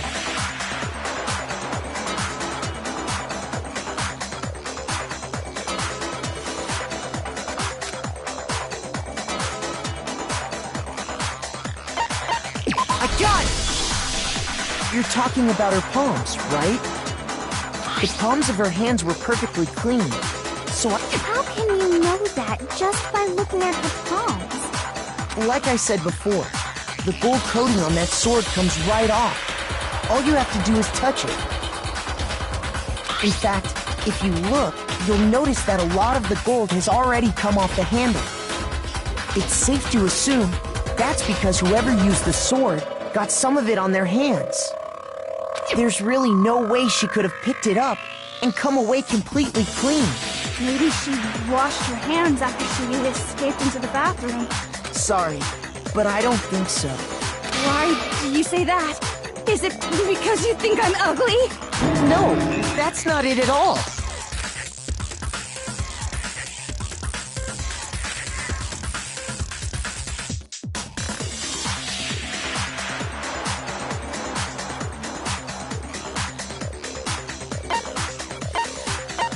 I got it! According to the Monokuma file, Sayaka's time of death was around 1:30 a.m. In other words, at nighttime. And the water in the bathroom shuts off at nighttime, right? Oh, I didn't know that. Actually, I haven't taken a shower here yet. Oh my. You're no different. You smell like a big fat ugly donkey. I'm not sure whether to take that as an insult or a compliment. An insult, obviously. So anyway, if Sayaka never touched the sword, then that means the killer is the only one who used the sword. But hold on. If that's right, then the one who damaged the sheath with the kitchen knife was... I got it! Sayaka? She had the kitchen knife? But we already said that the attack started with... The person with the knife attacked first, and the sword was used as an impromptu defense.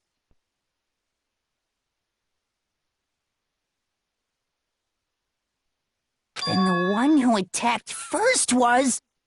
Sayaka? Now do you understand? She wasn't a blameless victim in this. No, far from it. It's almost as if she'd been planning to commit a murder of her own. She took the knife from the kitchen, then invited the culprit to the room she was staying. And if it's true that she had the kitchen knife and attacked without provocation... Indeed. These are all the actions of an assailant. Which brings up another point. Makoto, Sayaka was the one who suggested you two switch rooms, correct? Maybe the reason she wanted to switch rooms was so that she could pin the crime on you. That is a possibility. Sayaka wanted to... on me?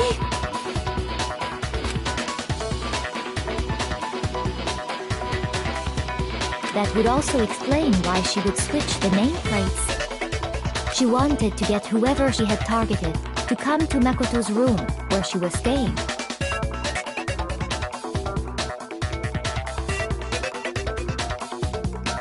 And by committing the murder there, instead of her room, that would implicate Makoto.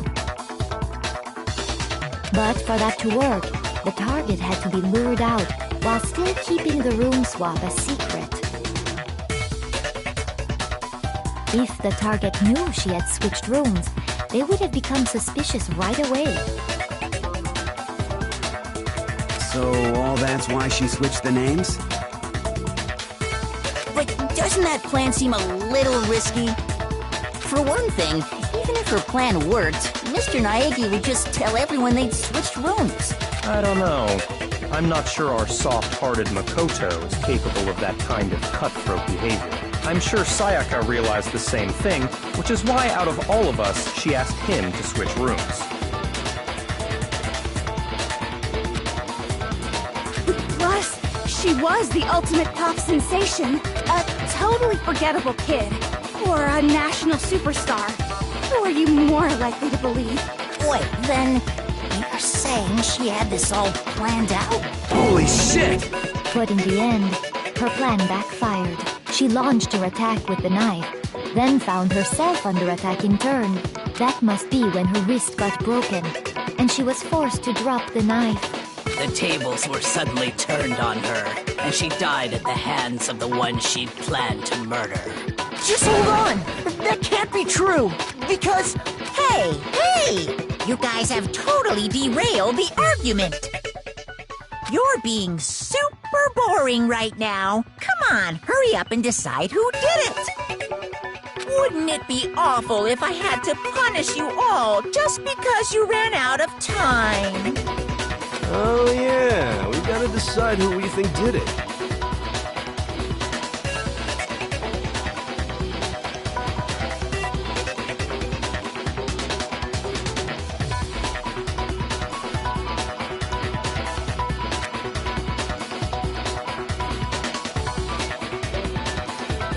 Makoto, right now you just need to concentrate on figuring out the answer to this mystery. If we can't uncover who murdered Sayaka, it's over for all of us.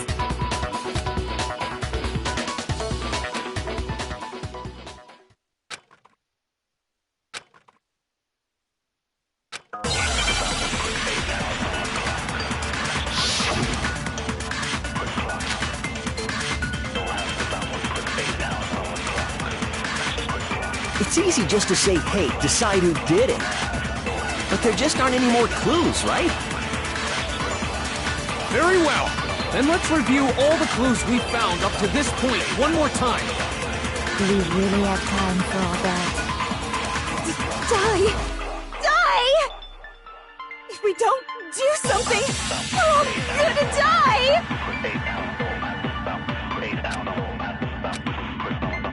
It's easy just to say, hey, decide, but there just Aren't any more clues, right?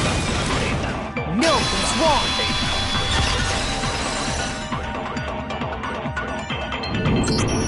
There still might be one clue left. Sayaka's dying message. Dining. Wait, what did you say? The dying message. She wrote something on the wall behind her, remember? 11037. Written in her own blood. There must be a clue about the killer hidden in there. Well, before we get too far into that, I need to ask, can we really be sure that Sayaka is the one who wrote it?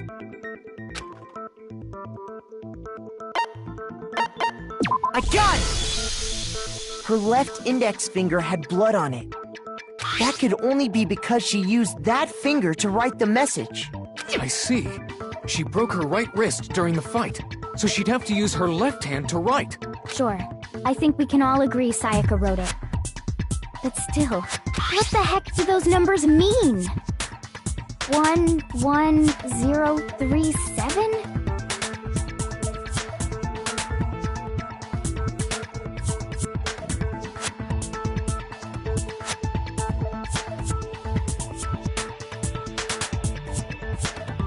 Hey, Chihiro. You're a computer nerd or whatever, right? You should know all about numbers and shit. No, that's not... Yes, I'm a programmer, but I don't see any kind of meaning in these numbers. Of course. It's because they're not numbered. Oh, yeah, it looks like... Huh? What? No, it's just, look at the numbers, assuming they're not numbers. Don't these first two, 1-1, look less like two numbers and more like one letter? Ah, you're right. The connecting line is barely there. So looking at it now, you could also read it as an N. Whoa, you might have finally just said something worth a shit. Our little gray cells are really getting excited now. But even if that really is an N, N037, doesn't make any more sense than before. Rotate the image 180 degrees. Oh my god. Now I see. She wrote down the killer's name. Huh? You just shot past the clue part and right onto who did it. So, whose name did she write?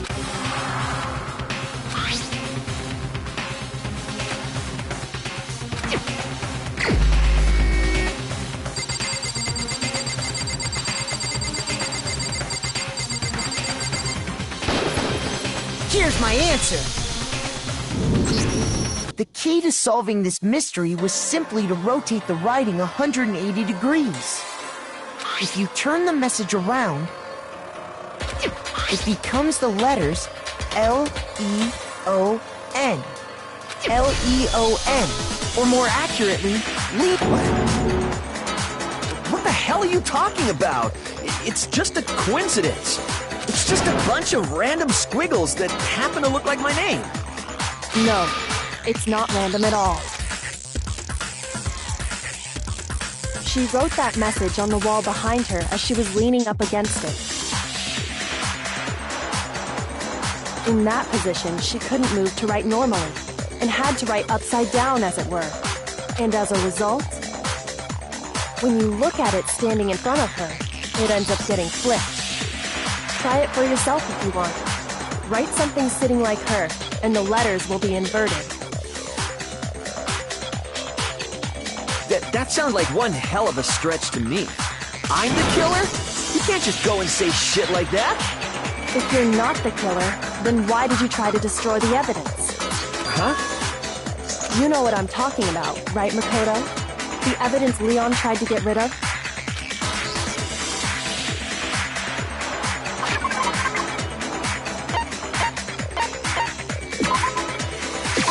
I got it! You mean the burnt shirt piece I found laying on the ground by the incinerator, right? As the killer stabbed Sayaka, they must have gotten some of her blood on them. And to dispose of the shirt covered in the victim's blood, they threw it into the incinerator. But one piece burned off and got left behind. And the killer didn't notice. If they had, they most certainly would have panicked. Isn't that right, Leon? But is one scrap of fabric enough to conclude that Leon is guilty? Yeah, I mean, Leon's not the only one wearing a white button-up. That's right. There are plenty of other people here with shirts like mine. With just that one little charred piece, there's no way you can say for sure who it belongs to. You're right. That alone isn't enough. But there are some other points that may reveal the truth. Are you finally starting to understand? The answers to all the riddles are right here. Yeah, I think so.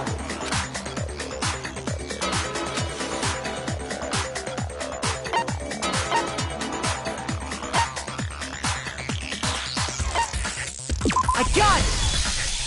If you look closely at how the shirt was disposed of, we should be able to figure out who the killer is. Oh yeah, that's a good point. I think I know what you're gonna say. You can't reach the incinerator without opening the gate in front of the trash room, right? And obviously, you wouldn't be able to hit the switch to turn it on either. You'd need the key to get in. And the one with the key was the person on cleaning duty. So the killer had to be whoever was in charge of taking care of the trash, right? Interesting.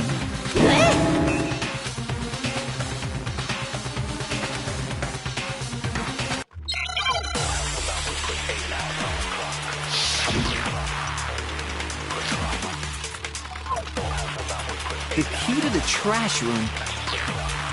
Whoever was on cleaning duty must have had it, right? So the only one who could get to the incinerator was the person in charge of the trash? And you'd have to get close to the incinerator in order to destroy the evidence. Which means the only possible suspect is whoever had the trash room key. Okay, so the person who would have had the trash room key, huh?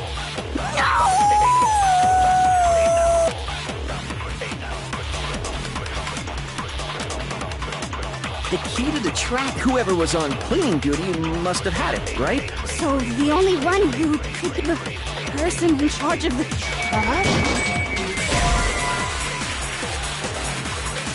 Shoot! The key to the trash, whoever was on So the only one who could have... And you'd have to get close to the incinerator in order to destroy the evidence. No, it's wrong.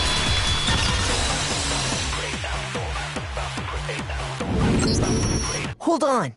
I think I know how someone could dispose of the evidence without using the trash room key. But if you can't get past the gate, you couldn't possibly turn on the incinerator, could you? Yes, you could. If you used this.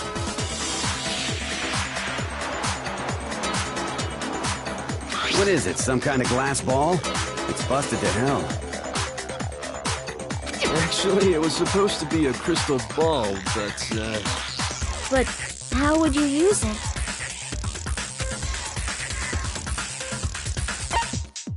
I got it! The killer simply took aim at the incinerator switch and threw the ball through a gap in the gate.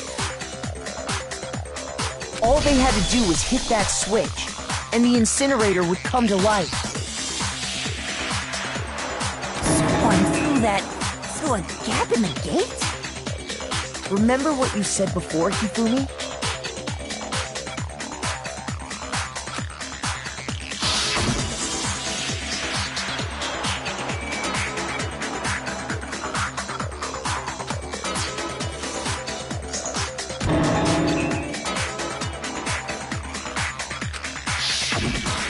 Hifumi had the key, so the only way the incinerator could have been turned on without his knowledge was because the killer was able to hit the switch without opening the gate. Once they got in the incinerator going, all they had to do was ball up the shirt and toss it in. Hey, come on! What the hell is this? All you have to do is look at the scene to know that the killer never actually went inside the trash room. The shards of broken glass, the incinerator left running, the piece of shirt that escaped the fire. If the killer had been on cleaning duty, the evidence would have been taken care of much more thoroughly. Wait, no, just hold on. But the distance from the gate to the incinerator has to be at least 30 feet, right? The pinpoint accuracy you'd need to throw a glass ball that far and hit something that small. Could someone really do that? That's right! There's no way! It'd be impossible! Difficult, absolutely. Impossible? I don't think so. Because the killer is... I got it! Because the killer is the ultimate baseball star. Isn't that right, Leon? Do you have any idea how stupid you sound right now? A target 30 feet away would surely be little challenge for the ultimate baseball star. You can't be serious. I'm not the killer! These goddamn shifter brains have got it all wrong, I'm telling you! You still won't admit it? Okay then, Makoto. Go ahead and review the incident one more time to make his crime perfectly clear. And with that, we can end this. Listen to me! What the hell do you mean, end this? Say what you want, Leon. But all the questions have been answered, and the truth has been revealed. Now here's what happened.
The killer is you! I think I'd better take one more look back at the case from the beginning. Last night, the killer went to the room Sayaka was in. In other words, my room. From what we can tell, Sayaka invited that person there intending to kill them. She attacked them with the knife she'd taken from the kitchen earlier.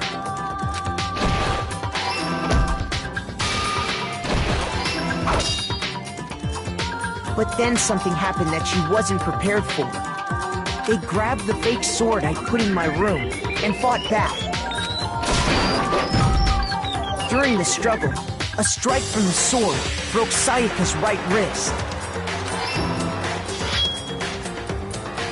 And that's when she lost her grip on the kitchen knife. Finding herself cornered, Sayaka panicked and ran into the bathroom.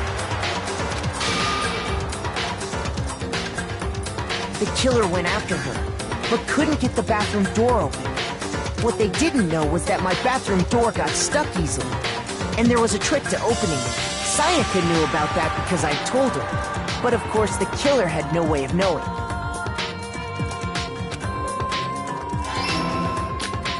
So instead, the killer forced the door open, took the kitchen knife,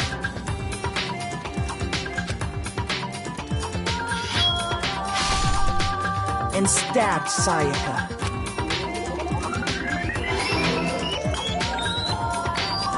But with what strength she had remaining, Sayaka left a dying message. To keep the killer from noticing, she wrote it on the wall behind her.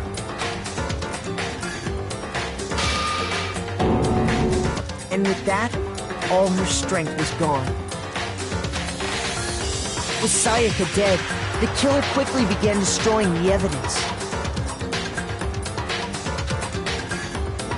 First, they took off their shirt, which was covered in their victim's blood. Then they took the lint roller in my room and cleaned up the entire area.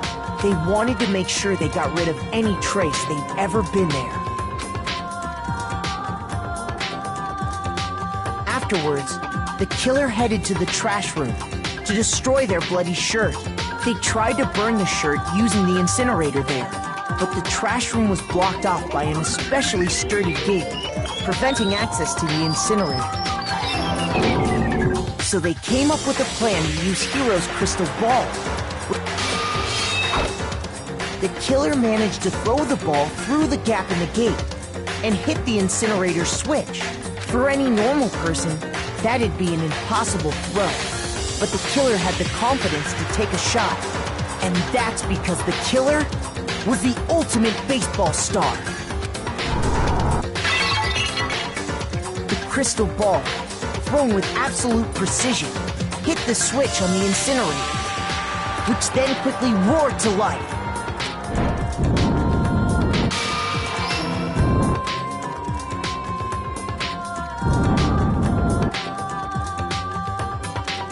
Having destroyed the final piece of evidence, they left the area with, I imagine, a sigh of relief. But there was one thing they missed. Part of the shirt they'd thrown into the fire burnt away and fell out of the incinerator. The killer didn't notice this. and so left behind a piece of indisputable evidence.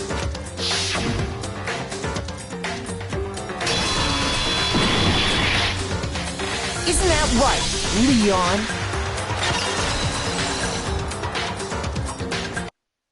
It would appear that Hiro simply forgot his crystal ball in the laundry room. You went there to try and wash the blood out of your shirt. And that's where you saw it, right? Seeing the ball? You thought of a way to take care of everything. So, Leon, do you object to anything that's been said? Do I object? Hell yes, I object! Of course I do! I object! I object! I object! I mean, all of this is just a bunch of stupid theories! You need evidence! Where's the evidence? Without evidence, it's all bullshit! It's bullshit and I refuse to acknowledge it! Well then, I guess this is as good a time as any to present the evidence that proves you did it. Makoto, I believe you're in possession of that evidence.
When the killer removed the screws from the doorknob, they didn't use anything from your room to do it. Instead, they must have used something that belonged to them. I refuse to acknowledge you! You're stupid! Stupid, stupid, stupid! Stupid, stupid, stupid, stupid, stupid, stupid, stupid!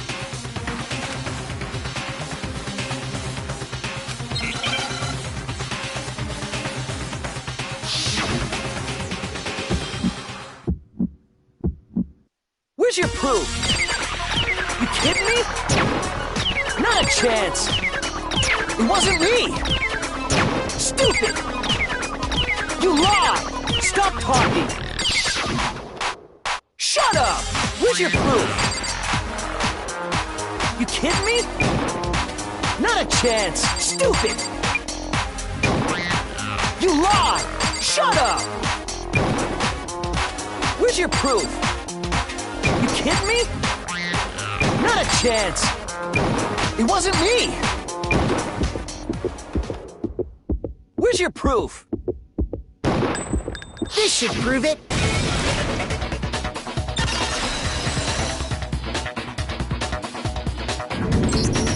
The screws on the bathroom doorknob were removed. I wonder what kind of tool the killer used to remove them. I mean, it had to be a screwdriver, right? Oh yeah, I'm pretty sure the toolkits we got each had one inside. That must be what he used. There aren't any other tools anywhere. But the toolkit in my room had clearly never been used.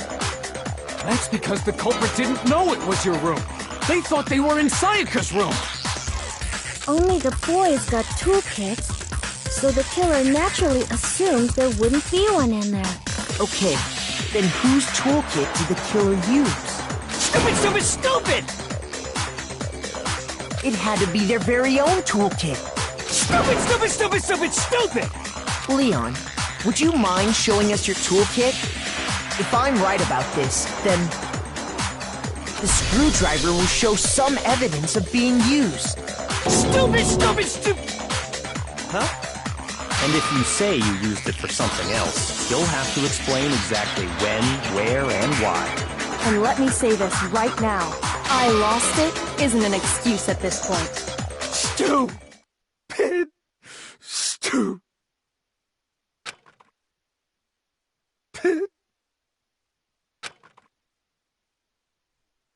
So, you have no rebuttal? Then it would seem we are finished here.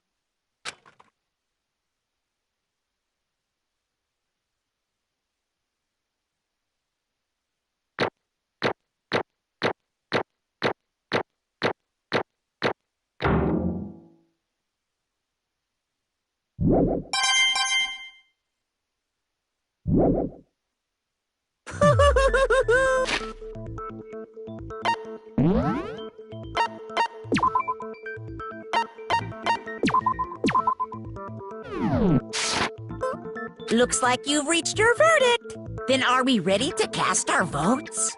You all have a lever in front of you. Use it to make your selection. Oh, just to remind you all, make triple sure you vote for someone. You wouldn't want to be punished for something so minor, right? Okay, then let's get excited! Who will be chosen as the blackened? Will you make the right choice or the dreadfully wrong one? What's it gonna be? What's it gonna be?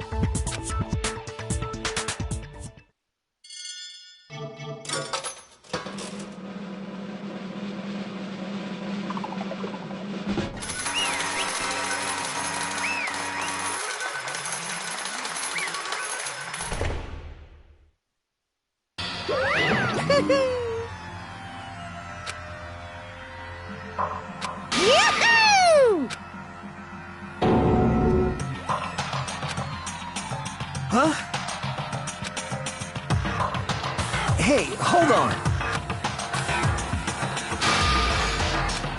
But... You son of a bitch! I didn't have a choice. So, that's why... None of you are any different!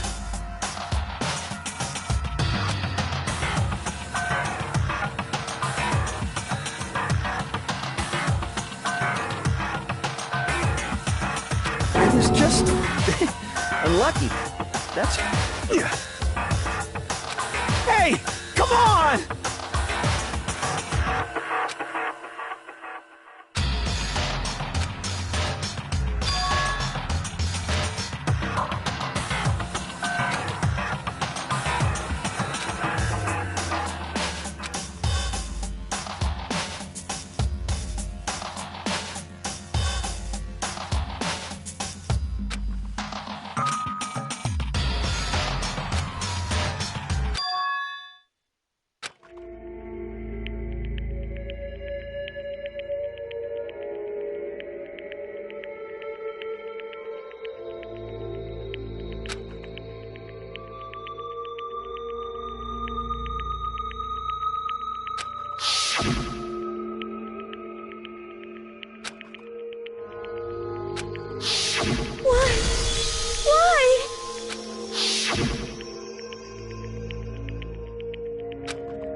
No matter what happens, please always be there for me.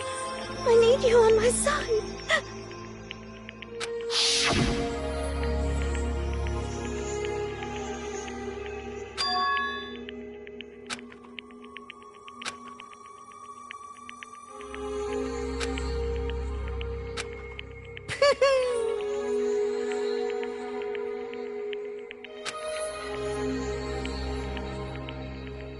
Ba-bum, ba-bum.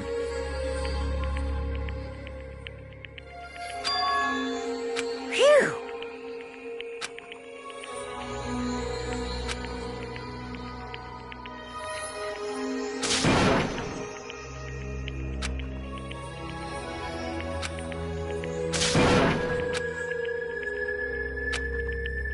That's enough.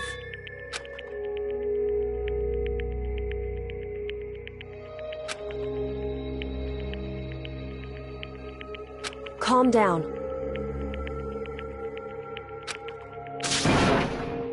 Ba-bum, ba-bum.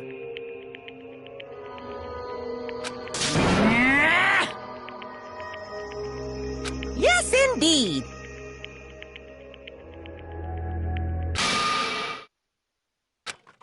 Punishment? You mean execution?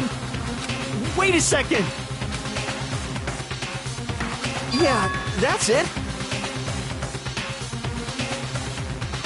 Is that okay?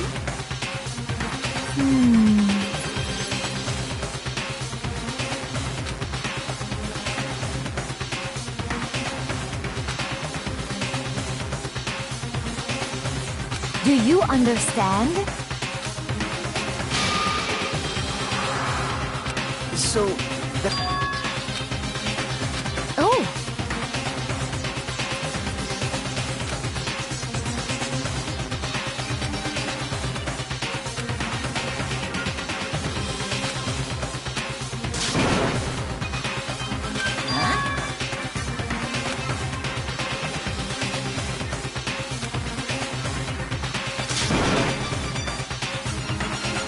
Unbelievable. Hey,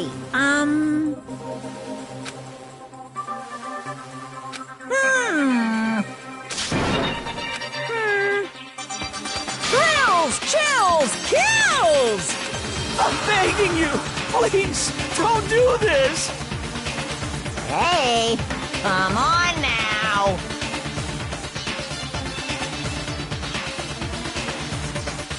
Stop, please!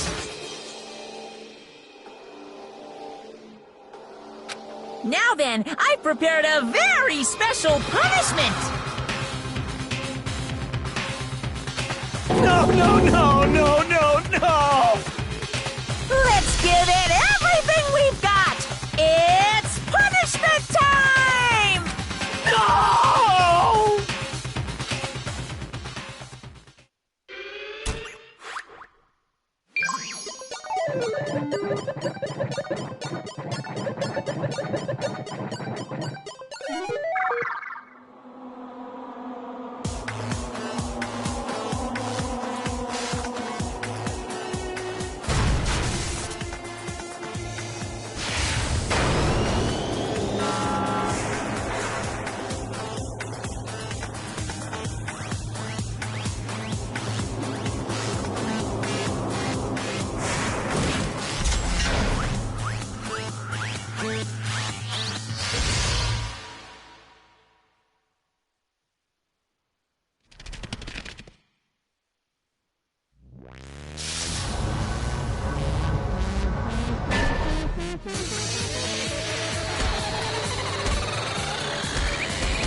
Extreme!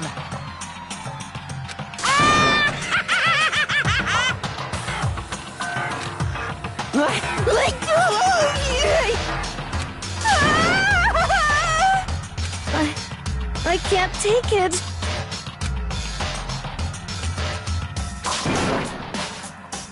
Well?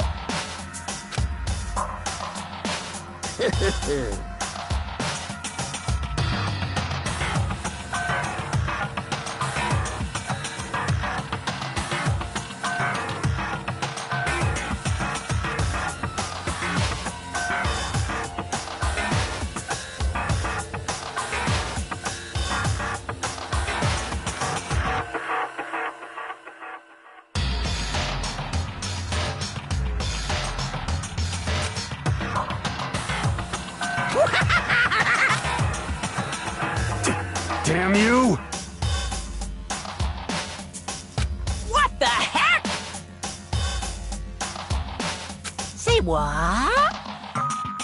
Well... Hey,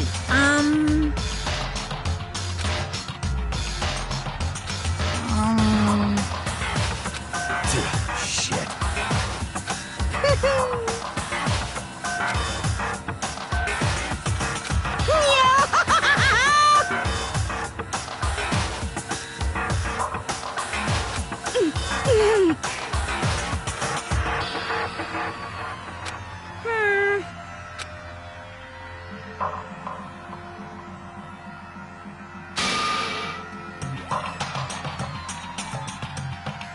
What does this mean? Hey,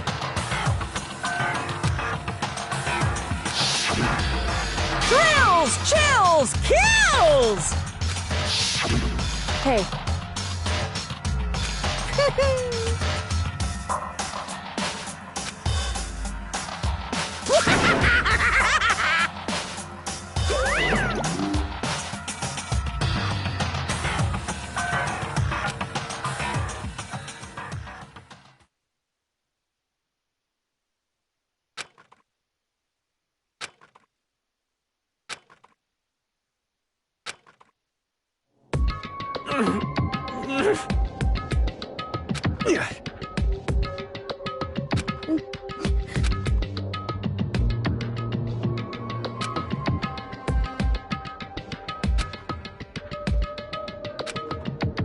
Just a second.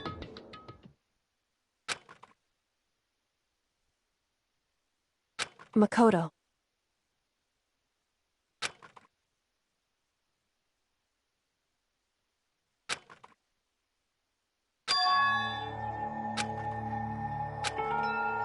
Listen.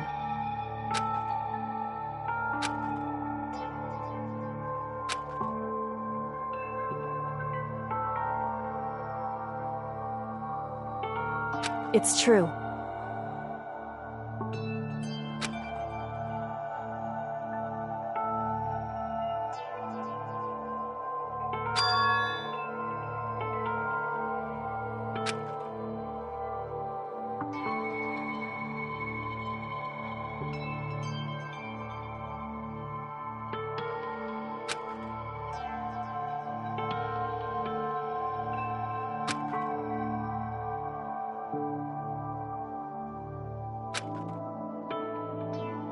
However,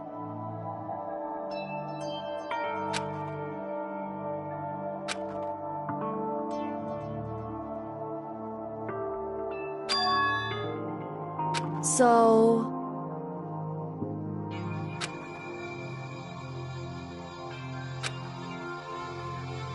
Certainly. Anyway...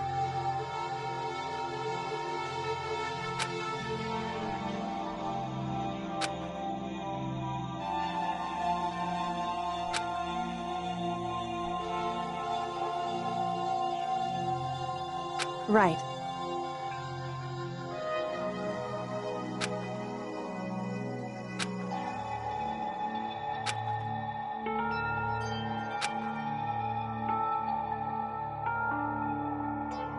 Correct.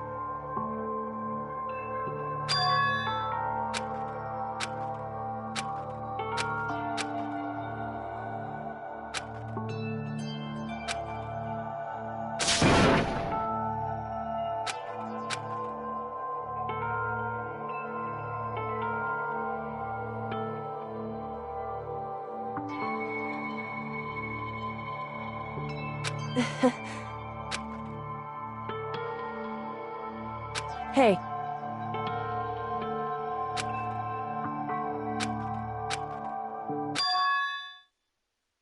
What?